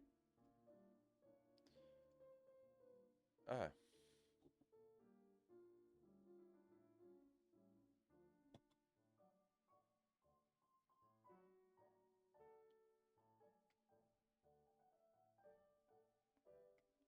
Oh yeah, the combination sum shit that I was looking at yesterday.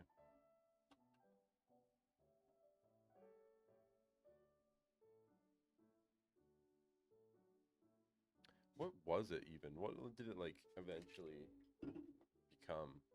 I forget. What was the video talking about?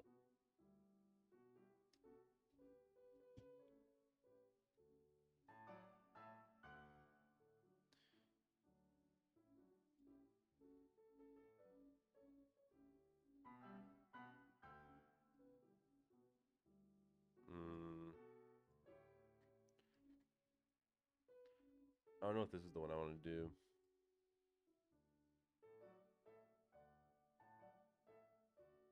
So I don't have a word search here as well. Word search 2. Which is the one I did. So maybe I do word search 1.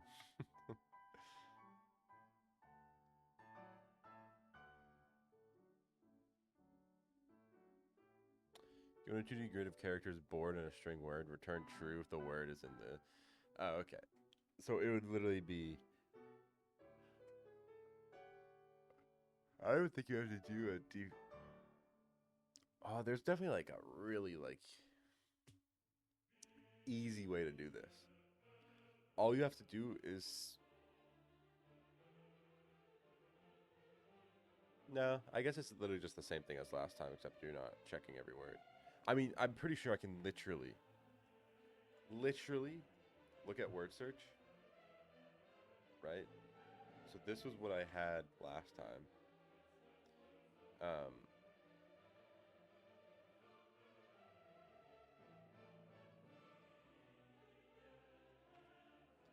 but for word in words, I don't have to do that.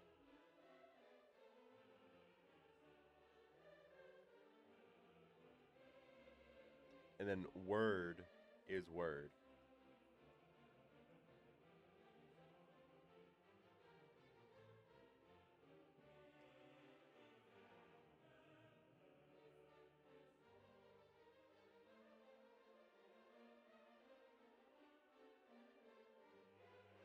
Oh.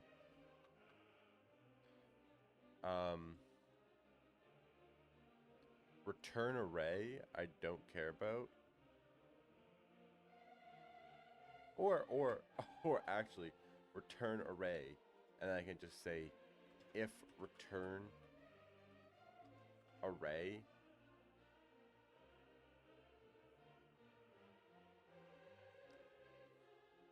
if the length of return array is greater than 0, return true, else return false.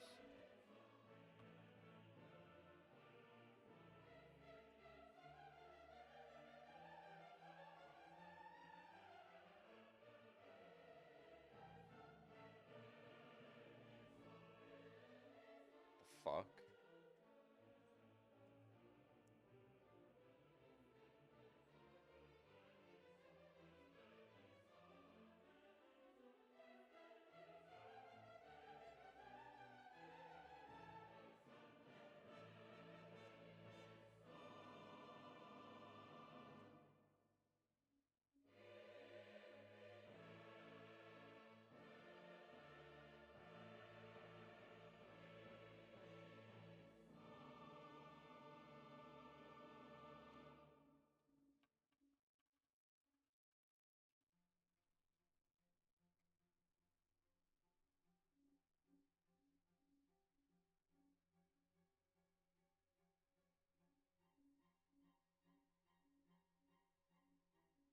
Was actually the first example.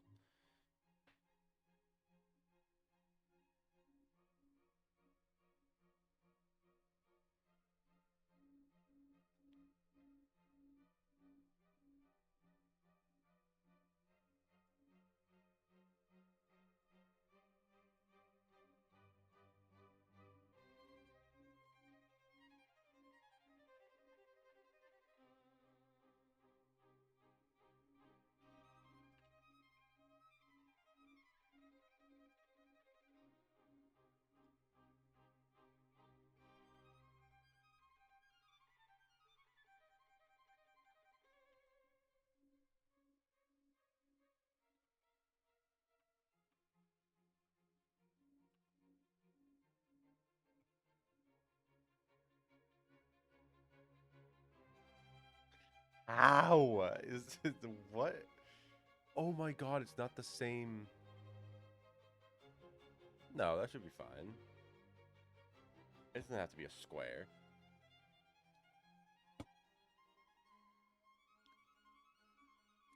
If index equals length, return true.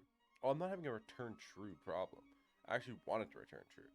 So it's going through this false somehow.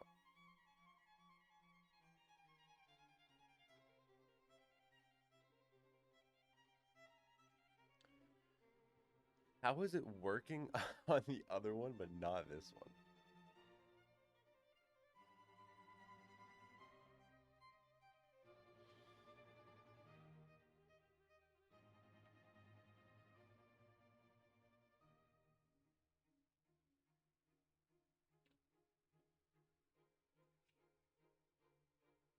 For dx, dy in directions.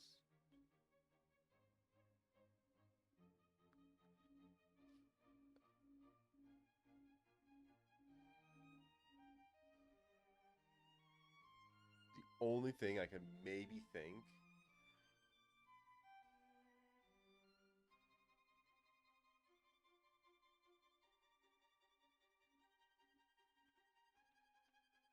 is changing this to like current word.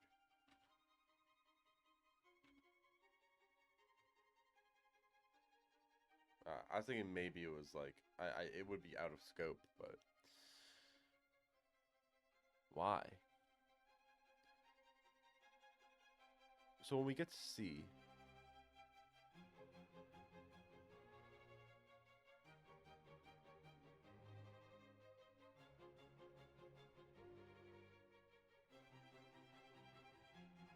I'm just amazed, honestly, that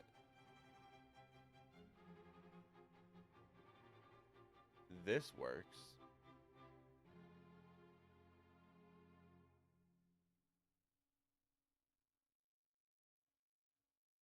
And it finds cat in this. It finds cat. But in the other one, it doesn't work.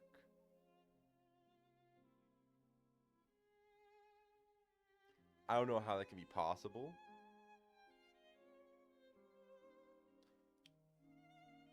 Oh my god, I could be one of the dumbest motherfuckers ever.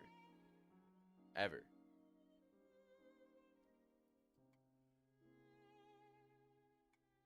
Can you spot what is wrong?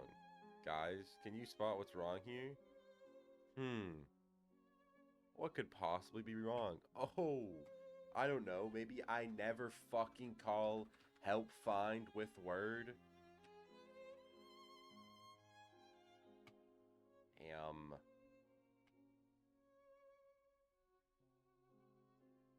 I just never called it with word. That's crazy.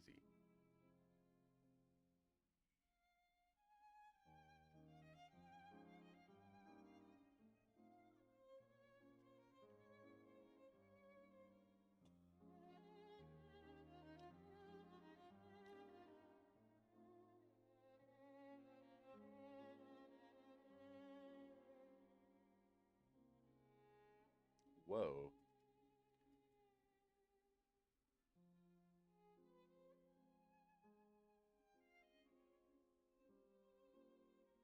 Hmm. Okay. Well, got that one off the list. Maybe we do another backtracking one.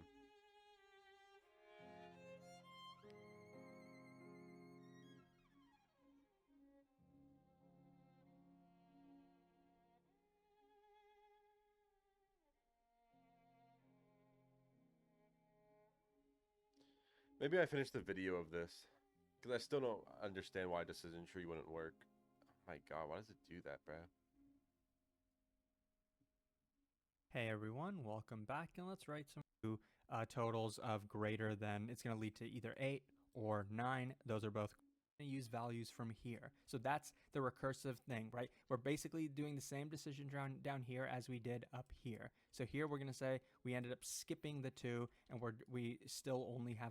How can we guarantee that? Well, all combinations that include this 2 value, right?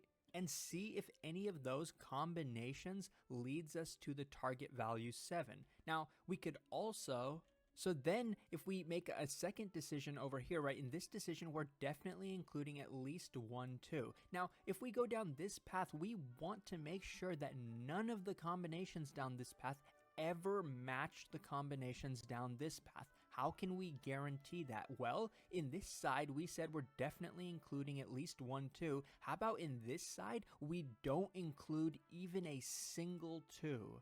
So basically, we skip 2. So here we're going to have an empty array because we skipped the 2, right? All we said is we were able to start from here, but we said no, we're just not including a 2. We're just going to do combinations with these 3 values. That's going to guarantee that none of the combinations on both sides are going to be matching. And that's basically the logic that we're going to follow. So from here, remember, we can include multiple 2s if we want to, right? So one decision here could be including a second 2. So we get 2, 2. Now, this path is going to include all combinations that include at least 2 2s, right? But remember, our definition for this decision tree needs to be recursive, right? Because we don't want any of the combinations down this path to be the same as any of the combinations down this path. So what we said here is we're going to include 2 2s. How about down this path? We say that we're not including any more 2s now. What we're saying is we had 1 2, but now we're done. We're skipping 2s. Now we're only going to use values from here. So that's the recursive thing, right? We're basically doing the same decision down here as we did up here. So here we're going to say we ended up skipping the 2, and we still only have one single 2. And so let's just continue to repeat that. So over here, we're going to add another 2. So we'll have 2, 2, 2. And over here, we'll say, okay, now we're done with 2s, right? Where we're going to keep ourselves at a limit of 2 occurrences of 2. And we're basically going to continue this logic until we get to our base case. So over here, you're going to see if we ended up having 4 2s, we'll get a target of 8. So therefore, we went over our target value. So we're going to stop. But down here, right, this was our path where we said, okay, we're not going to include any more 2s in this path. So here we can make a decision. We can add a 3. So then we'd get 2, 2, 3. So we're continuing that recursive definition. And so notice how we have 2, 2, 3, that's 7, so we did find at least one combination. But remember down now, if we make a decision to the right, we want to make sure we don't have any duplicates from here. So in this side, we decided to add 1, 3. How about down this path, we say we're done adding 3s. We're not even going to add a single extra 3. So this is going to remain as 2, 2. Now, I think it's pretty obvious that down here, since we're only allowed... yeah, so I get what he's, like, doing. It's a smart way of not including a duplicate. But, like, holy fuck, how do you code that? right? So the decision tree starts out with your first value and an empty array. And then it goes to your first value as many times as possible until you can't find it. And on the other side of that, as many times as possible, it's just that. It's just the repeated of its parent node. So it's going to be parent node, duplicate, and then on the left side, as many instances. Duplicate as many instances. Instances, then duplicate. And so then from the 3 2s, it's going to go to 3. And then it's going to keep pushing as many 3s that way. And then it's going to, duplicate the one up top. And so it's just going to go to the right node is equal to the parent node, and the left node is equal to the parent node plus whatever its like last value was, or whatever value we're currently at in the array, until we overshoot. And once we overshoot, or I mean, if we hit like a case. So yeah, what would this look like on a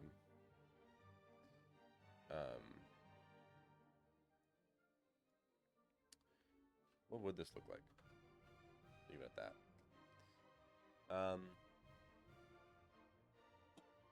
So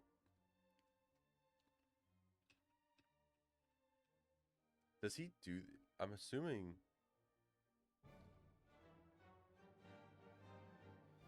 Yeah, they don't use like a node thing.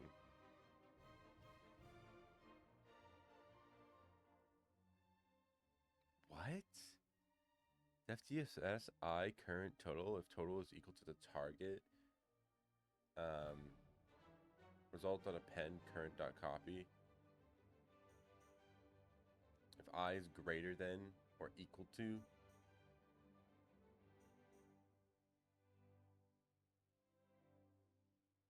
Otherwise, current dot append nums at I.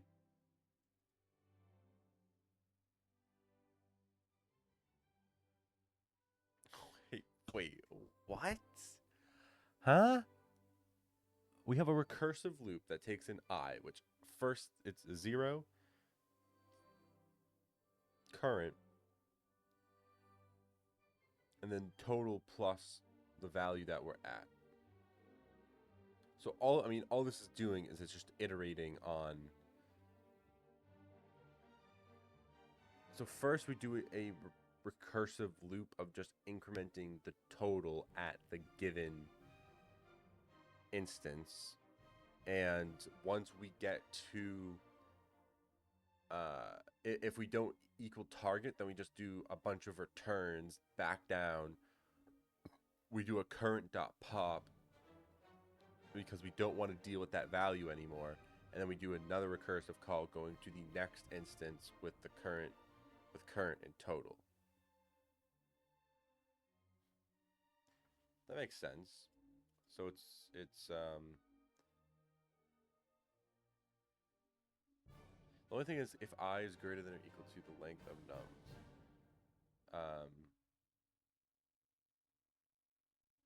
Yeah, I see. So if we do a recursive call, yeah. So at the base case would be this. Yeah. Okay.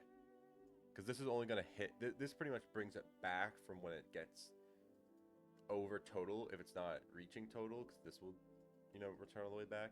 And then if I, once we get through everything, then that's what returns the base. Okay. So we have our result array, and then we have a depth first search, which takes in I, current value, and what is it? I, current, and then total. Duh. Okay. So in our depth first search, we want the base case of, okay,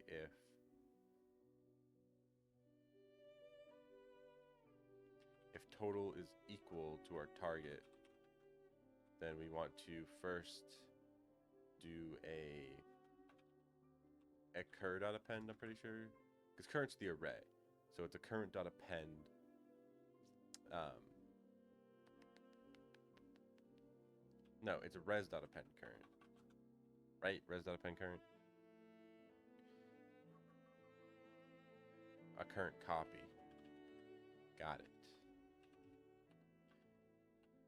And return, sorry, and return out of this. Otherwise, if I is greater than or equal to the length of nums, um, or total is greater than target, then return. Otherwise, we want to say, okay, we want to do,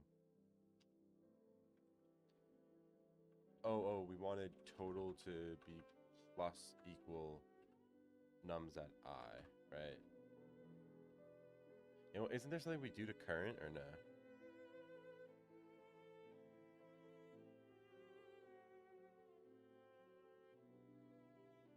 Oh, this is where we set the current. So current is equal, or current.append nums at I. Then we can do our depth first search call on I, a current array, and then total plus nums at I.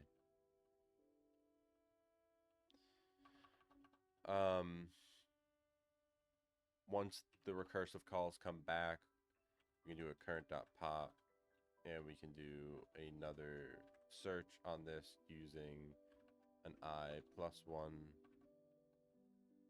current because we popped and just total. I think that's it. And then we can just call our DFS on just 0 empty array 0 and return res.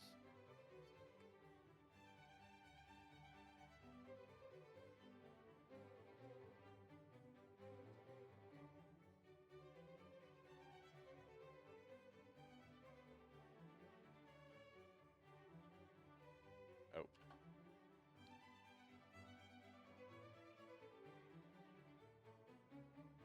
Beautiful.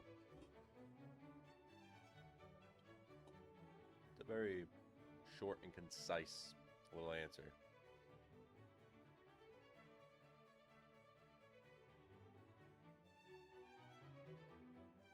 Okay. To add values 6 and 7 through 7, we can add a, we're going to do this recursively, but let's have our result variable, which is basically going to be global for the scope of this problem, because I'm going to define a depth for search function inside of our outer function. So a few variables we're going to pass into here. We do want to maintain which of the candidates we're still allowed to choose. So like I said, we're going to have a pointer I that's going to determine that. We're also going to have... It is crazy how useful the depth first search is.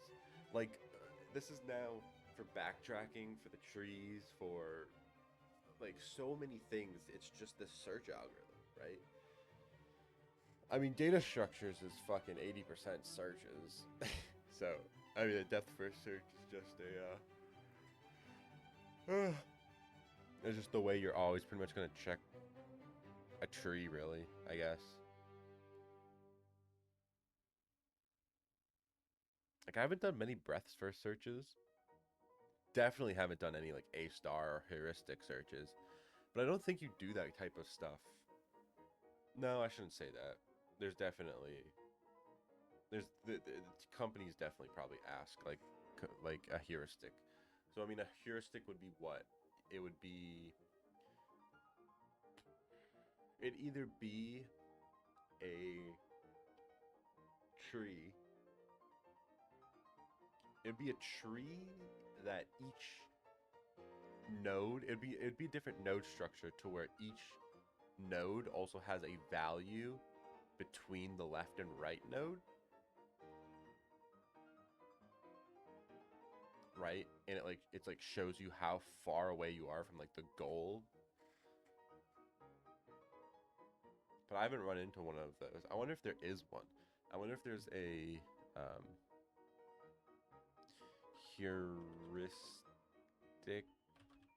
search LeetCode.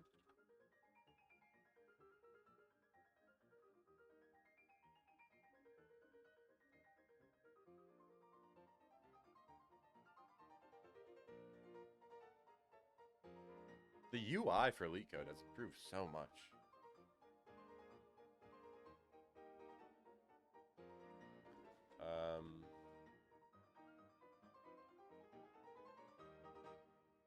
Oh wait, it was right there.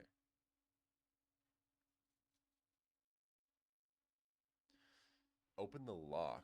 Wait, I actually love this UI. They've definitely like upped their game. Damn. You have a lock in front of you. 4 circular wheels. Each wheel has 10 slots. How is this a heuristic?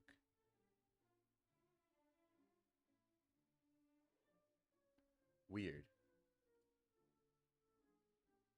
I need to go pee real quick. I'll be right back.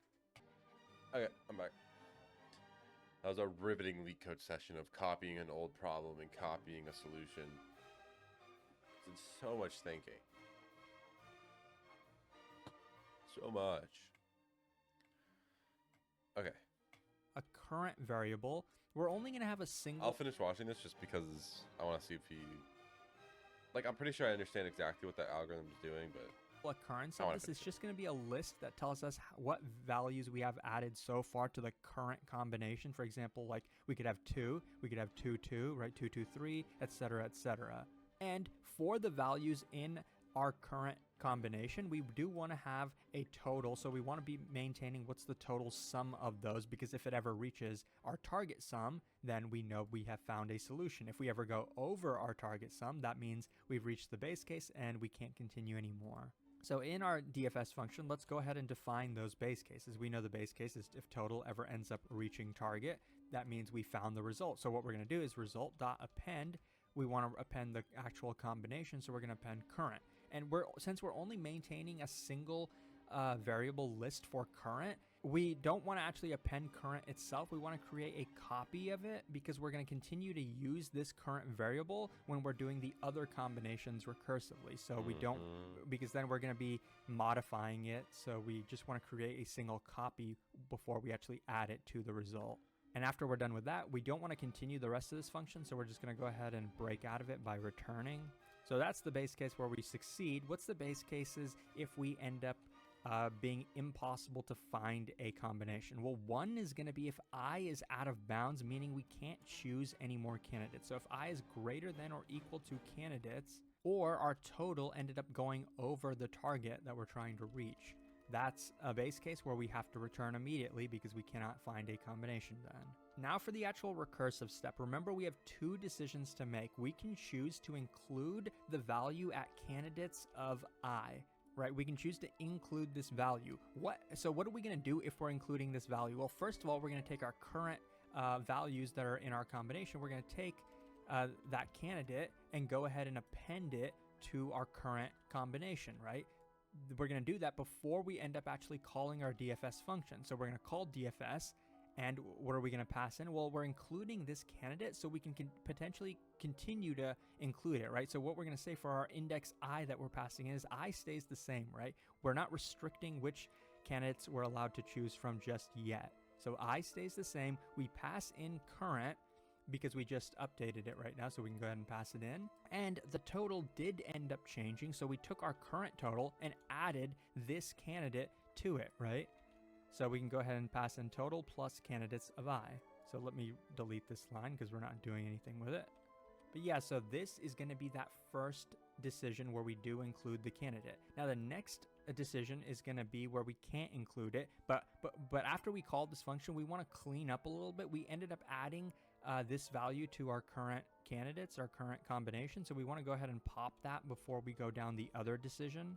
And so once we've popped that, we can go down the other decision. That's if we're not ever going to include this candidate. So for the index, we're going to pass in I plus 1, indicating that we can't include any occurrences of I.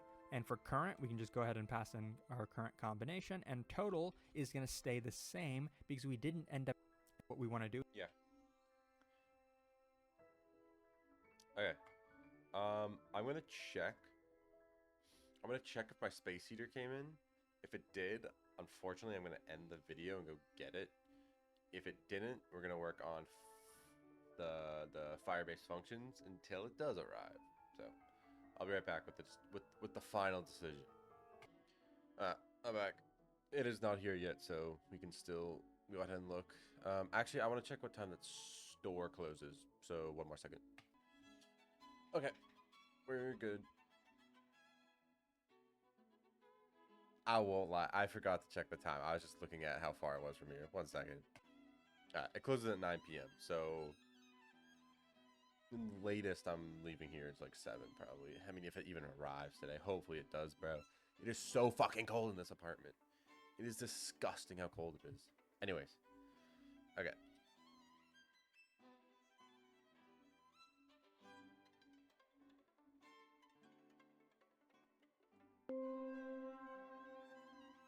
If you're an app developer, you know that a successful mobile app has lots of responsibilities. For example, apps built on Firebase use its authentication feature to sign in users, and they typically read and write data to its real-time database. They might also store files in the cloud using its scalable storage. These are all great features for building your app, but sometimes you can't put all your logic inside the app to run on the user's device. For example, prying eyes may try to reverse engineer and modify your app's code. Or maybe you need to change your app's behavior instantly, without publishing a new version that your users have to install. And sometimes it's best to have a single place where expensive work is performed. Traditionally, to solve these problems, you would deploy your private code to a backend server that you manage. The app would then use an API or library to communicate with that server and issue requests. However, with Cloud Functions for Firebase, you don't need to set up, maintain, and scale that backend to get its benefits. Instead, you can write and deploy code to our servers that automatically responds to events in your app. Did a user just log in for the first time? You can send them a welcome email with a function. Did that user insert a value into your real-time database? You can update it right away with a function. And did that user upload photos to your storage bucket? You can analyze, resize, and manipulate them all with a function. And finally, with a function, you can also send a message with Firebase Cloud Messaging to that user's friends so they can know what's happening right away. You can even create functions to build a web-based API for your data that anyone can use. You write your functions in JavaScript for the Node environment, and all it takes is one easy command line to deploy your functions for immediate use. So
okay.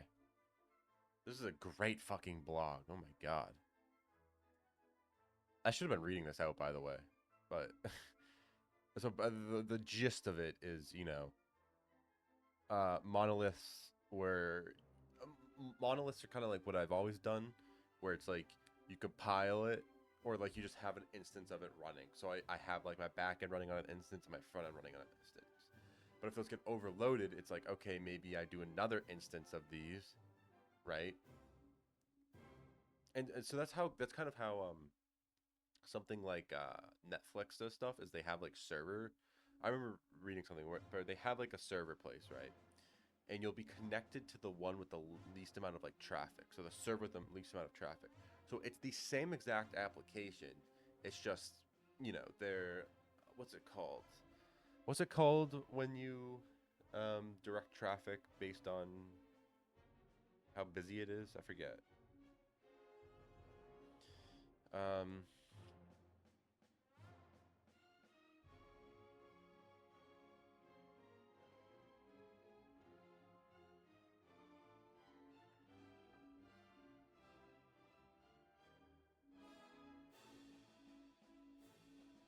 oh my God, what is it called? How do you ChatGPT?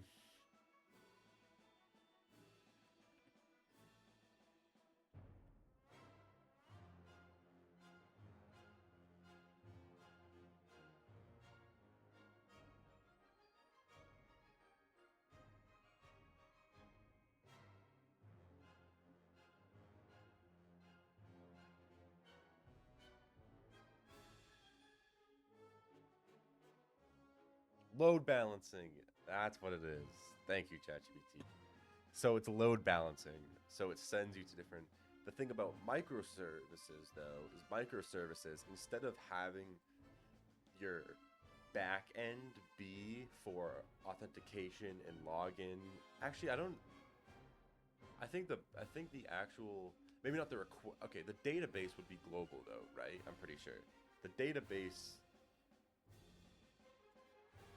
in microservices is the database.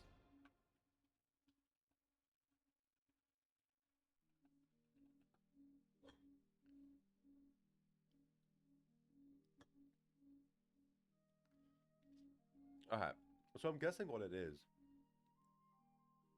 actually is, I'm assuming it looks something like, so we have oh, okay, there's more over here that I need to erase. All right, thank you. So we have like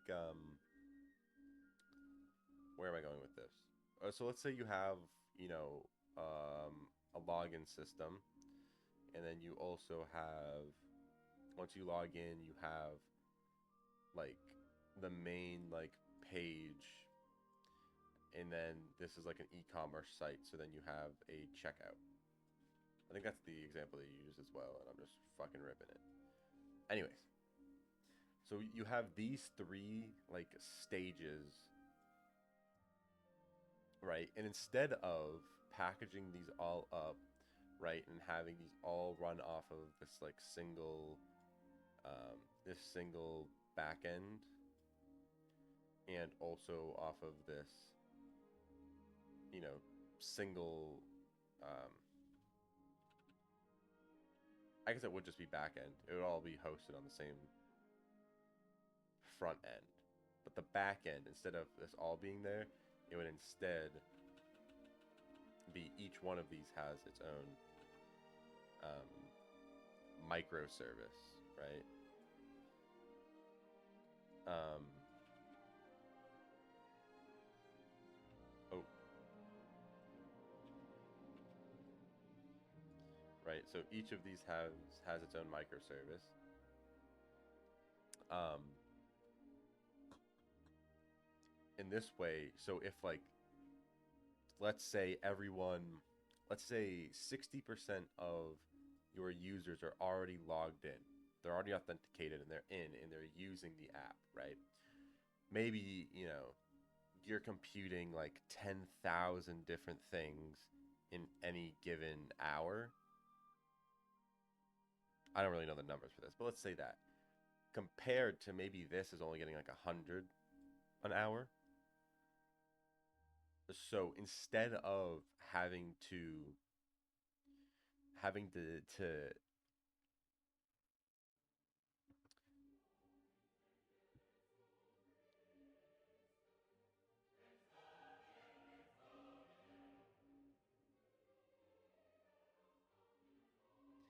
I guess I'm just good because I know that like serverless is you only pay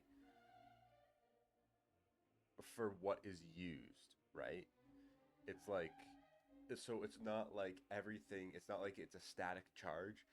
It's based off of traffic and how many requests are like an API, right? Just like an API. But traditionally it'd be like you pay for a server, you put your shit on the server and it just runs, right? But in the other and I'm pretty sure the microservice thing is it's not that from what I understand, it has like little virtual machines, right? And these virtual machines are spun up. Like maybe there's like only a few virtual machines running like statically, and so if someone comes to do a request, it'll do that. But if say 10 people log onto your site and start doing stuff, it'll spin up some more virtual machines, and then if people like leave the site or traffic goes down, it'll spin down, and so that's kind of the whole only pay for what you're like doing, um, or what is being requested. I'm pretty sure.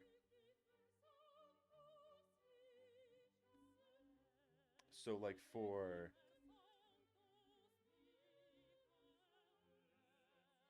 um,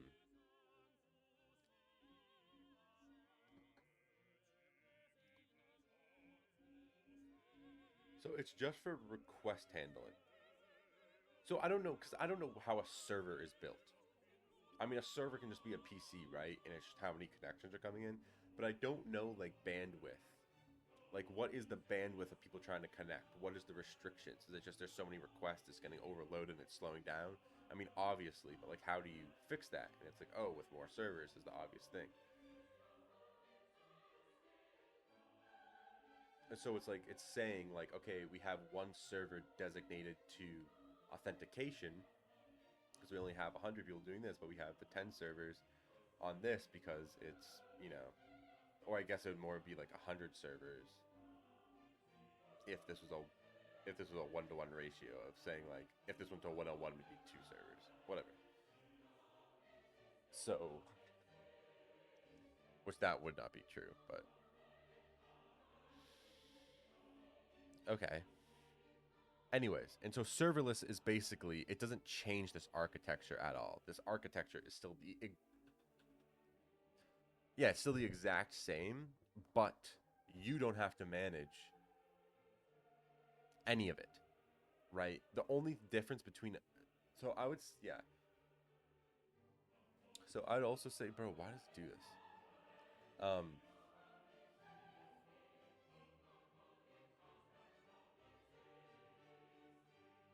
um so what was I saying? I was saying like um talk about microservices and oh,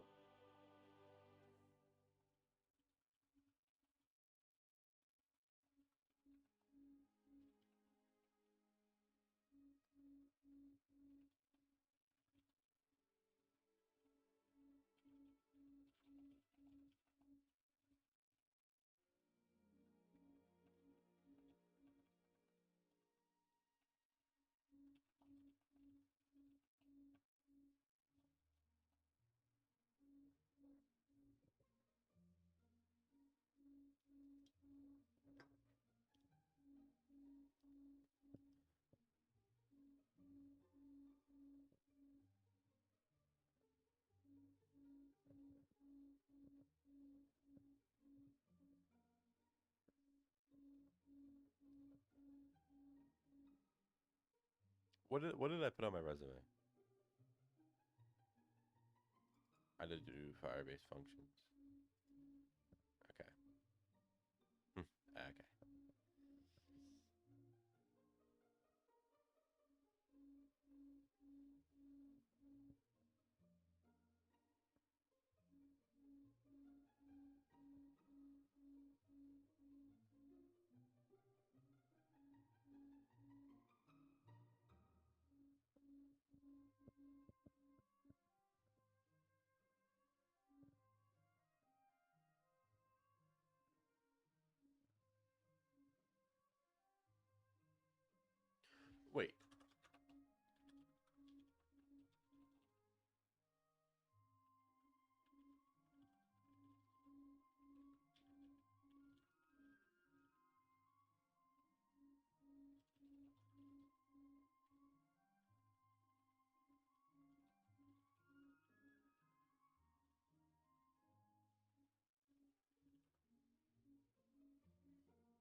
I guess I don't understand then. Like, but if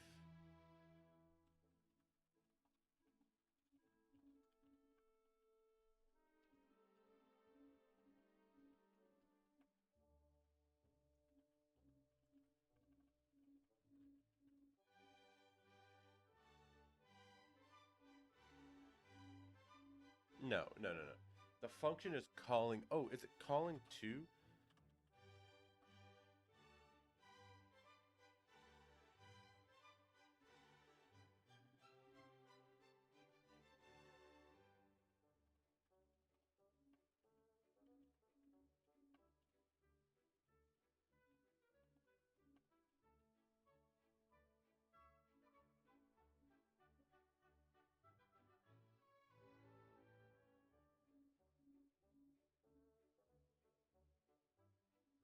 And use the bathroom real quick, and then we'll read more into this.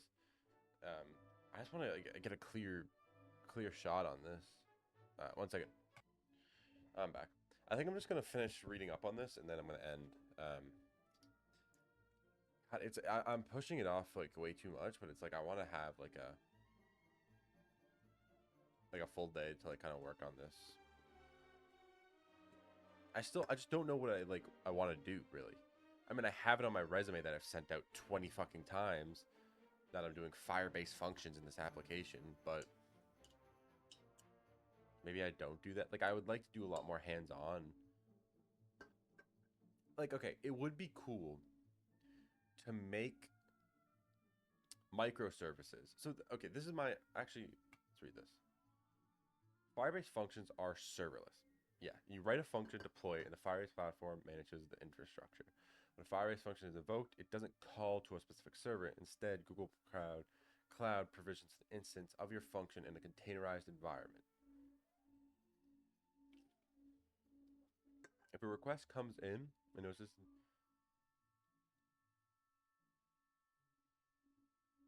okay, so Firebase is a microservice.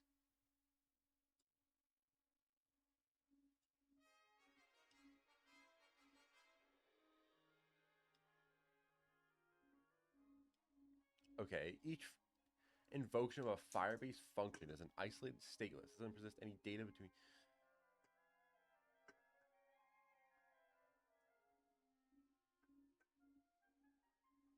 Microserver architecture with managed VMs. Each microservice runs on its own set of virtual machines or containers. When a request is made, a load balancer determines which VM or container should handle the request. Yeah.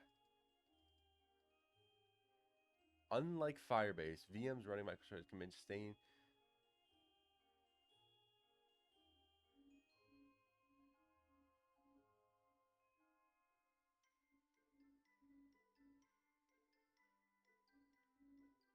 Okay, deployment of Firebase. It deploys individual serverless function, deploys servers on dedicated virtual machines or containers. I'll be honest. Did it not just fucking say that Firebase spins up a fucking virtual machine when you call the function, and a microservices spins up a VM as well? No? Call isolated load balance calls. Okay.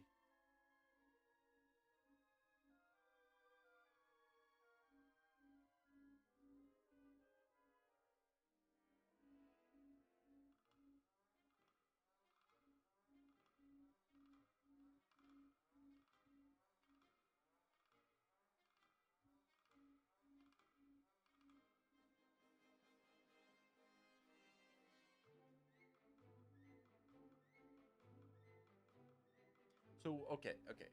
So how would you cross paths? So if Firebase is doing like, if Firebase is just spinning up a virtual machine on a request and or completing the request and it's stateless. By the way, what exactly?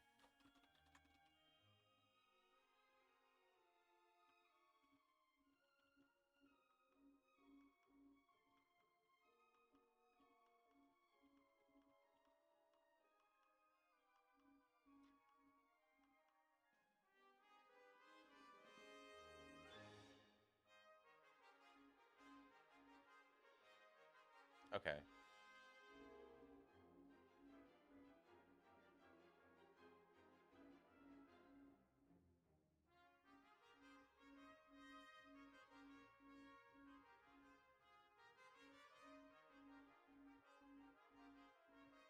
Okay. I see. So I mean, it would be stateless. I don't see why I would ever need to do something that's not stateless. So it would be like, I was trying to think, if I did Firebase functions, it would work fine. I could do it for a login. I could do it for um like, I mean, okay. Bop, bop. It's like I could easily, so I'm going to have the login on my site. When you log in, you can now go to your code, visualizations or whatever. I'll draw it as a fucking node tree. Um,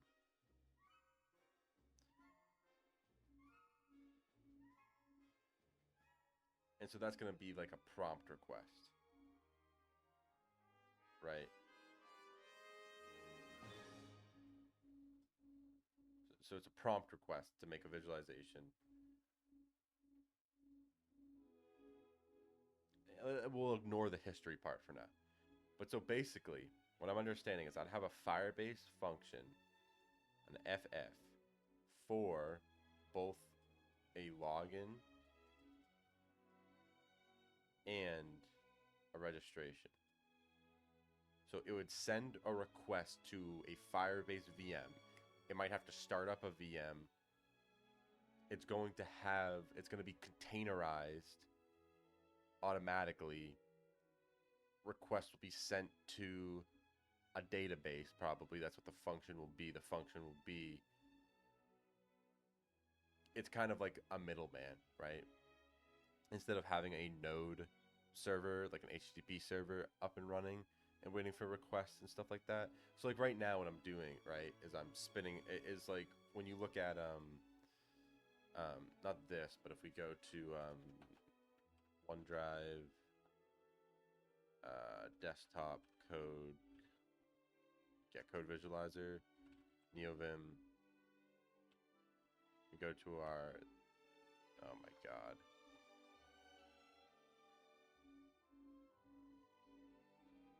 sure, we go here.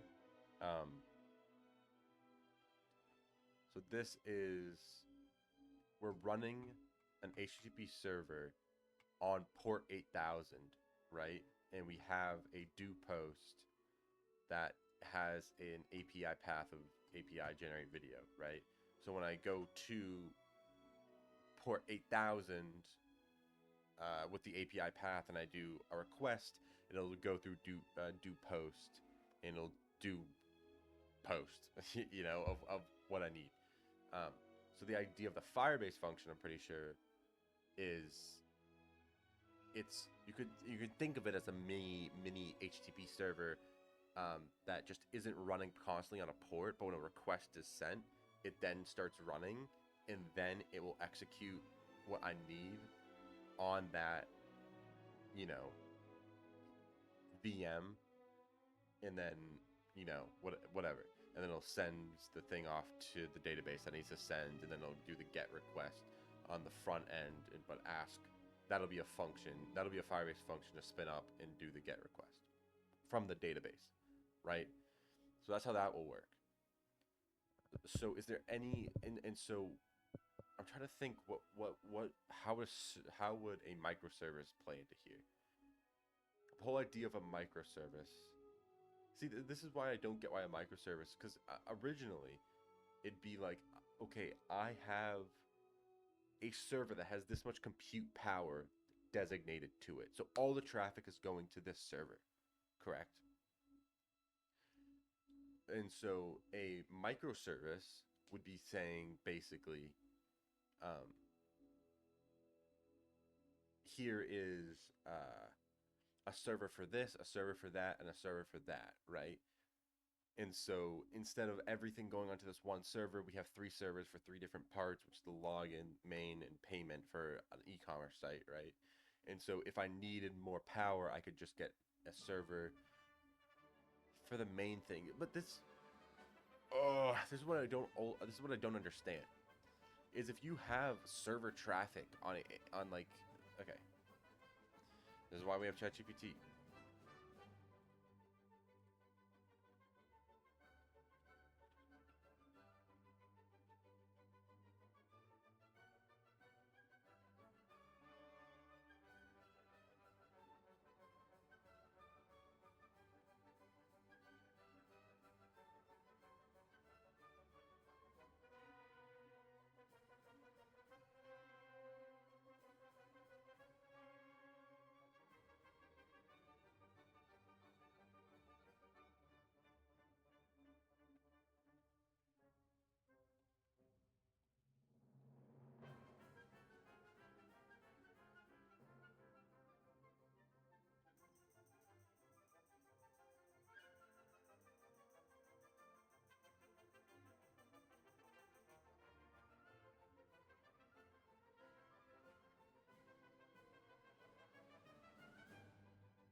Sorry.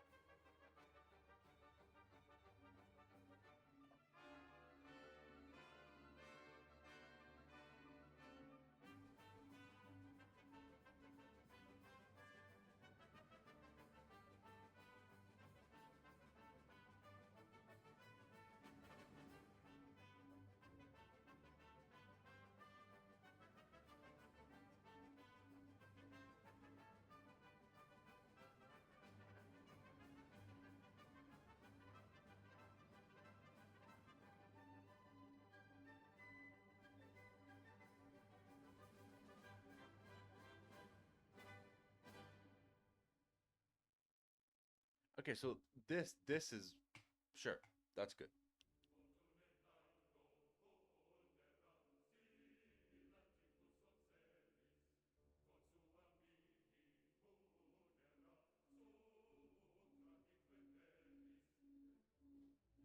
I guess I don't understand.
No. Oh my god.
See, this is what I don't get is this.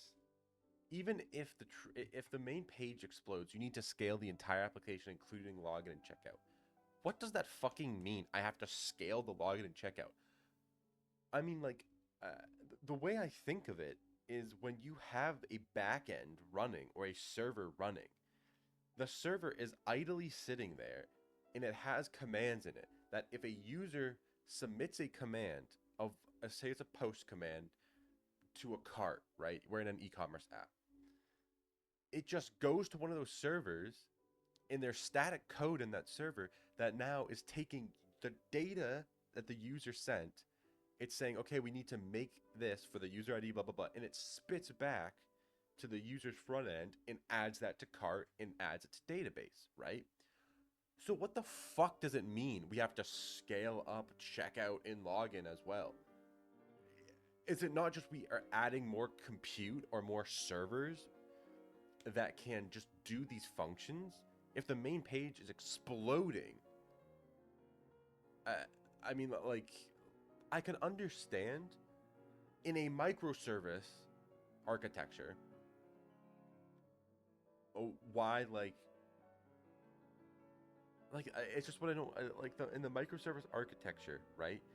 I think it's really good for containerizing and being able to work on things in, could be different languages and then connecting it all together and then correct if a bug happens in a certain microservice, then it's not going to affect the other services, right? I mean, unless that service depends on that service. I like in terms of like if you wanted to send something to the cart but the cart's broken, but like the actual functionality of that page of being able to send a cart wouldn't be broken. It would just be the actual action of sending a cart. Anyways, so I don't get that. I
So you're just saying, I understand, but like, if it's a login system, it's not wasting really anything. It's just some fucking front end code.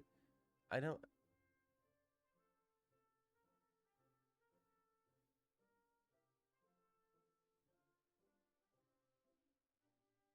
I guess.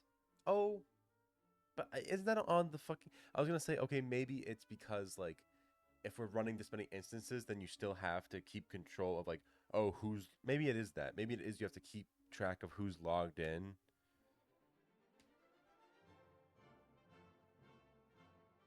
and stuff like that. But like, uh, I feel like that's not I don't know.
Okay.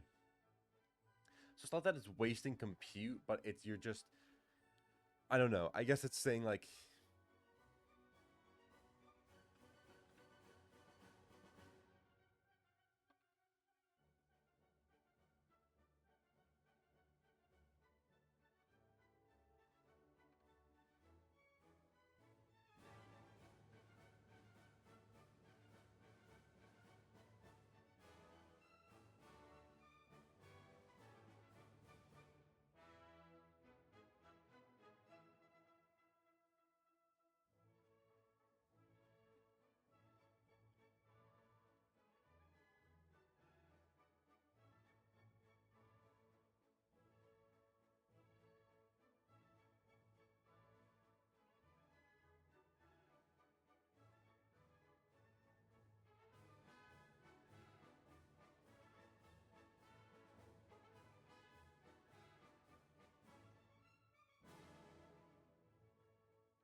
it's not a big deal. It's gonna consume.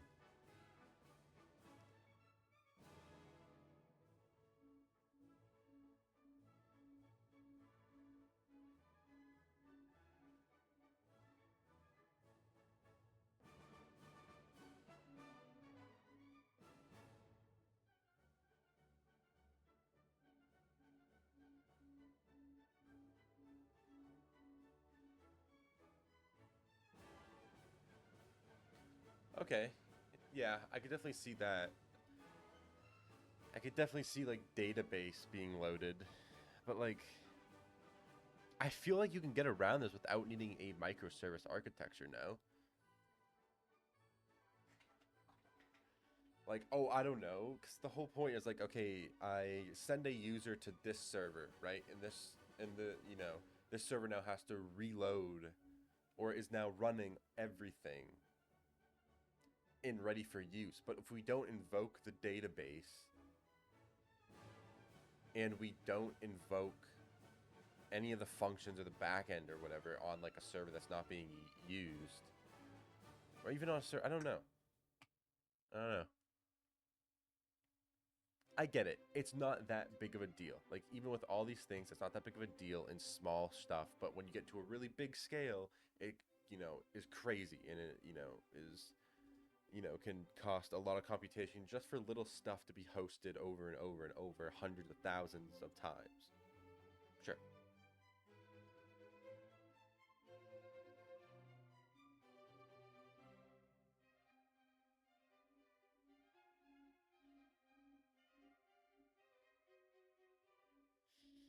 I see.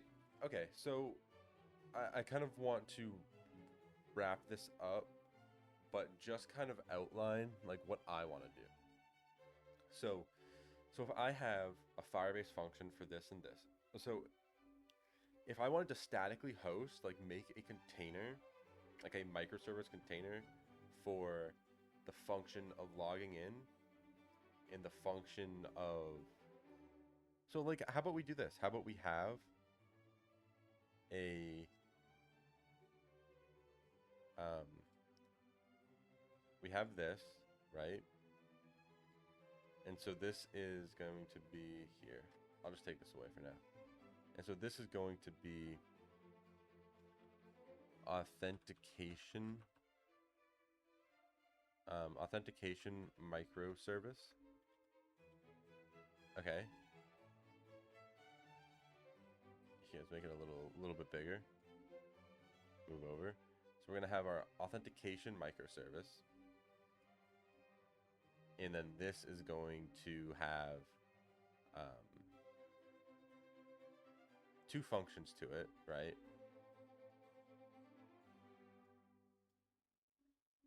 Oh, two functions to it. It's going to have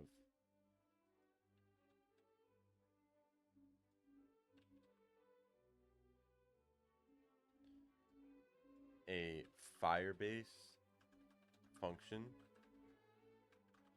for login. I should put this all in one line.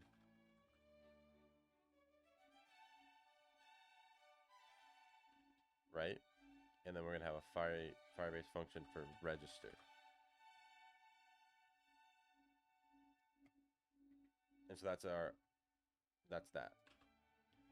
Then we're also going to have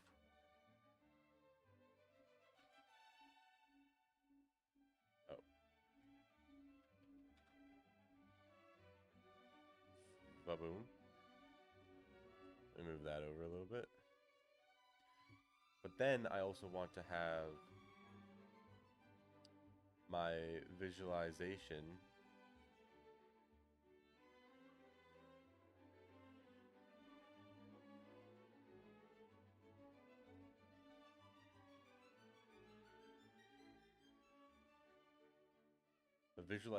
microservice, which is going to have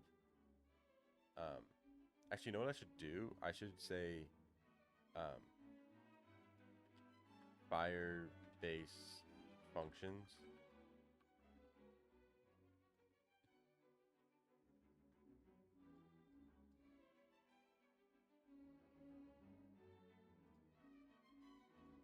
And so I'll just call this, oh,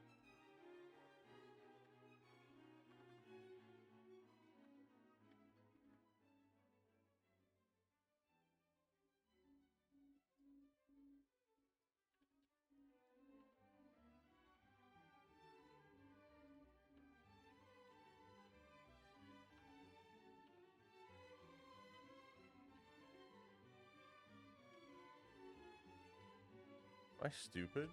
Copy paste.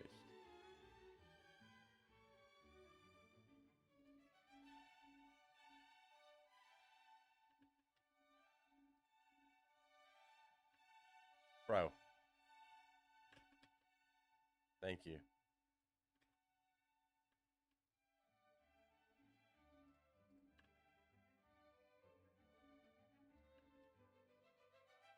Okay. Login, register, create GIF, create the GIF. We want a function for, so that would be the post. We need the get GIF.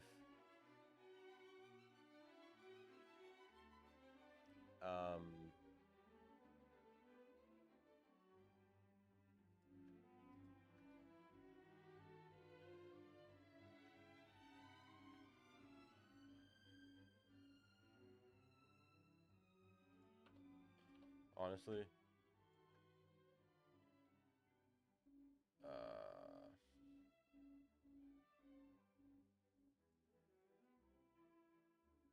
let's do that. Draw my little arrow here. So we create GIF, get GIF, but then we also want to do like a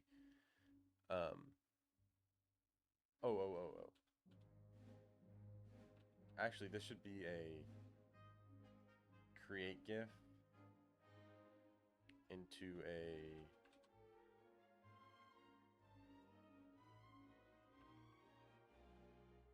save.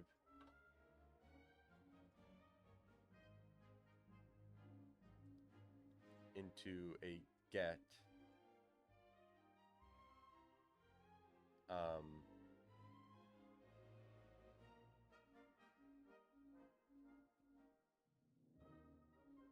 Right. And so this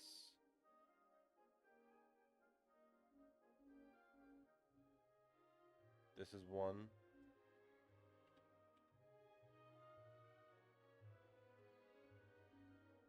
And oh my god. There's so much I have to select.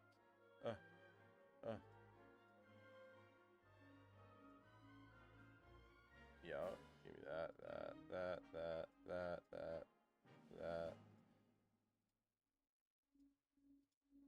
I'm so stupid. I could just drag. Oh lord, I need to get off. Okay.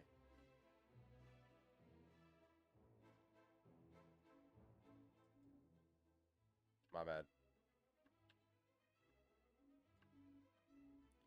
Alright.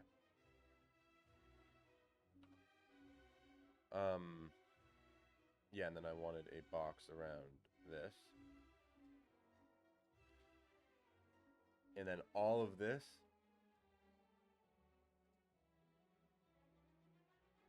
Well, what? Oh, what the fuck?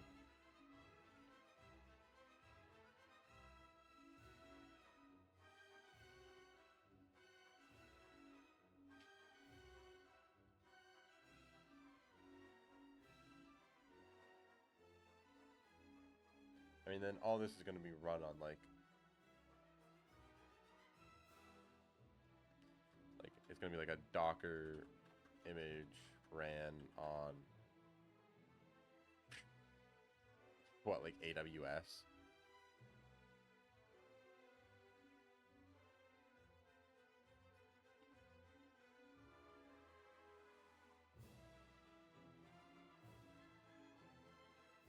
I don't actually know. I don't know. I mean, if I end up making a microservice of authentication and then I make a container of that and then I make a microservice for the visualization part,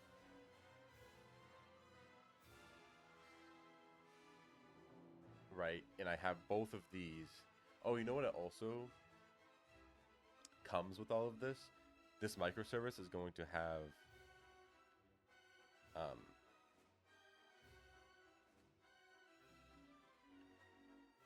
it's going to have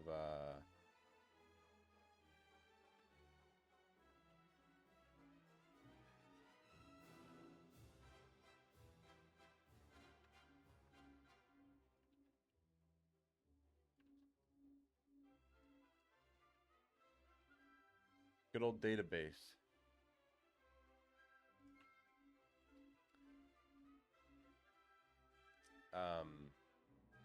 Like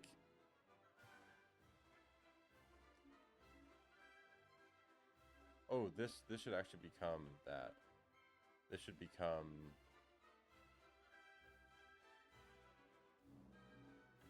well.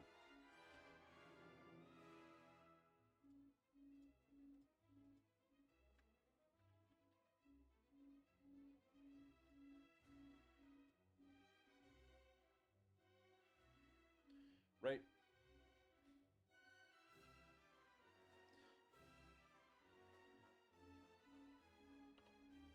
Delete these fucking dots, bro. Okay. So this is going to become a microservice, two microservices, one for authentication, which is going to have its own database, one for the virtualization, for the visualization.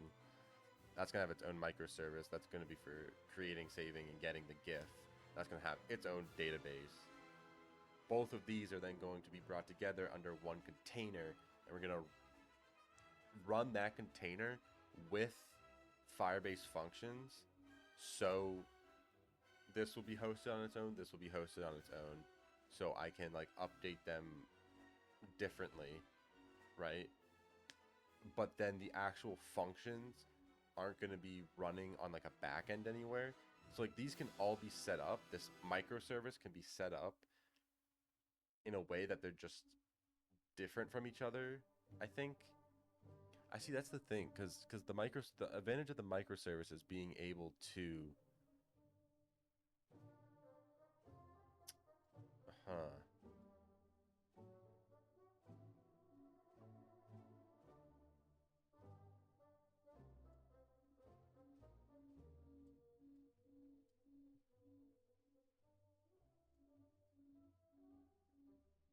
Because the advantage of the microservice is to be able to independently scale things, right? And to deploy them. So it's like something would have its own database and its own functions. And so you could then send, I think it's you can send data to the other thing, but they're not connected, right? So it's like what would happen is when you log in on that microservice, it now communicates this other microservice like, hey, here's this information, do what you do what you're told to do with it, basically. So it would be like, on success, call to this microservice and say, yo, they're in, display yourself to them. um, this is who they're this is who they are and what they can do, right? Instead, beforehand, if it wasn't on a microservice,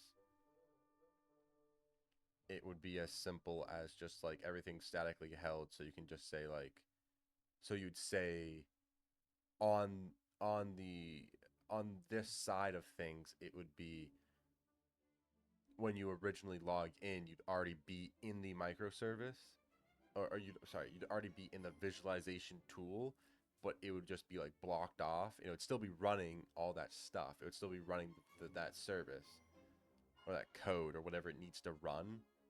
It's not independent of that. It's just like, oh, now that you are logged in, we'll give you access to this. When now it's like, we're not even thinking about this. This isn't even running at first. We just have this authenticate, this landing page and this login. Once you log in, bam, we'll spin up this microservice because you logged in, get everything set up. This is its own container, whatever. I think that's what it is. I could be literally speaking out of my ass right now, but hopefully that's what I'm trying to get at. Anyways, so finally had a decent video, um, in length, that is. I mean, there definitely could have been some um, um, um, um, one second. Never mind. There definitely could have been some better work done today. I spent the majority of this video on my portfolio, which wasn't the plan. I thought that was going to take me like 30 minutes to touch up, so it's not the best use of time. The LeetCodes were kind of phony. So tomorrow, hopefully, I do better LeetCodes. I will do better LeetCodes. And then I didn't actually get to coding on my apps, which sucks. But I do have, I think, a better understanding of this stuff. We'll see when I actually start putting it in. I'm assuming it'll either go exactly how I drew it up, or we'll definitely figure out why it's not going to work. So, I mean, hey, if anyone's watching this right now and they're experienced in full stack architecture and stuff like that, and you've worked with like microservices or serverless stuff, please help me and please show me. Because, okay, I understand my app doesn't need microservices, it doesn't need serverless. I can literally just host it on a fucking Raspberry Pi in the corner of my fucking room with an HTTP server, and it's fine, right? It's about learning. I'm just trying to learn how I can do this stuff and how it works and what the code looks like and all that. Um, so yeah, tomorrow I think I will do 2 LeetCodes to start, and then we'll go into working on this and trying to get this whole thing fleshed out, and then running on the Docker stuff and just running. It would be amazing if we could do that. That would be, whew, that'd be crazy. And then the next day we'll be working probably on the CLI stuff. I don't want to get too ahead of myself. We'll just focus on that for now. I just want to get as far as possible I can with what we drew up today. So yeah. Thank you for watching. If you did watch, I will be back tomorrow for day 36. I'll apply to more internships tonight. I might change up the resume a little bit and try to. So this is the bad thing about adding projects you haven't finished the resume, is that like you're just kind of blind shotting what you think is going to do, but you haven't ran into any of the like the problems.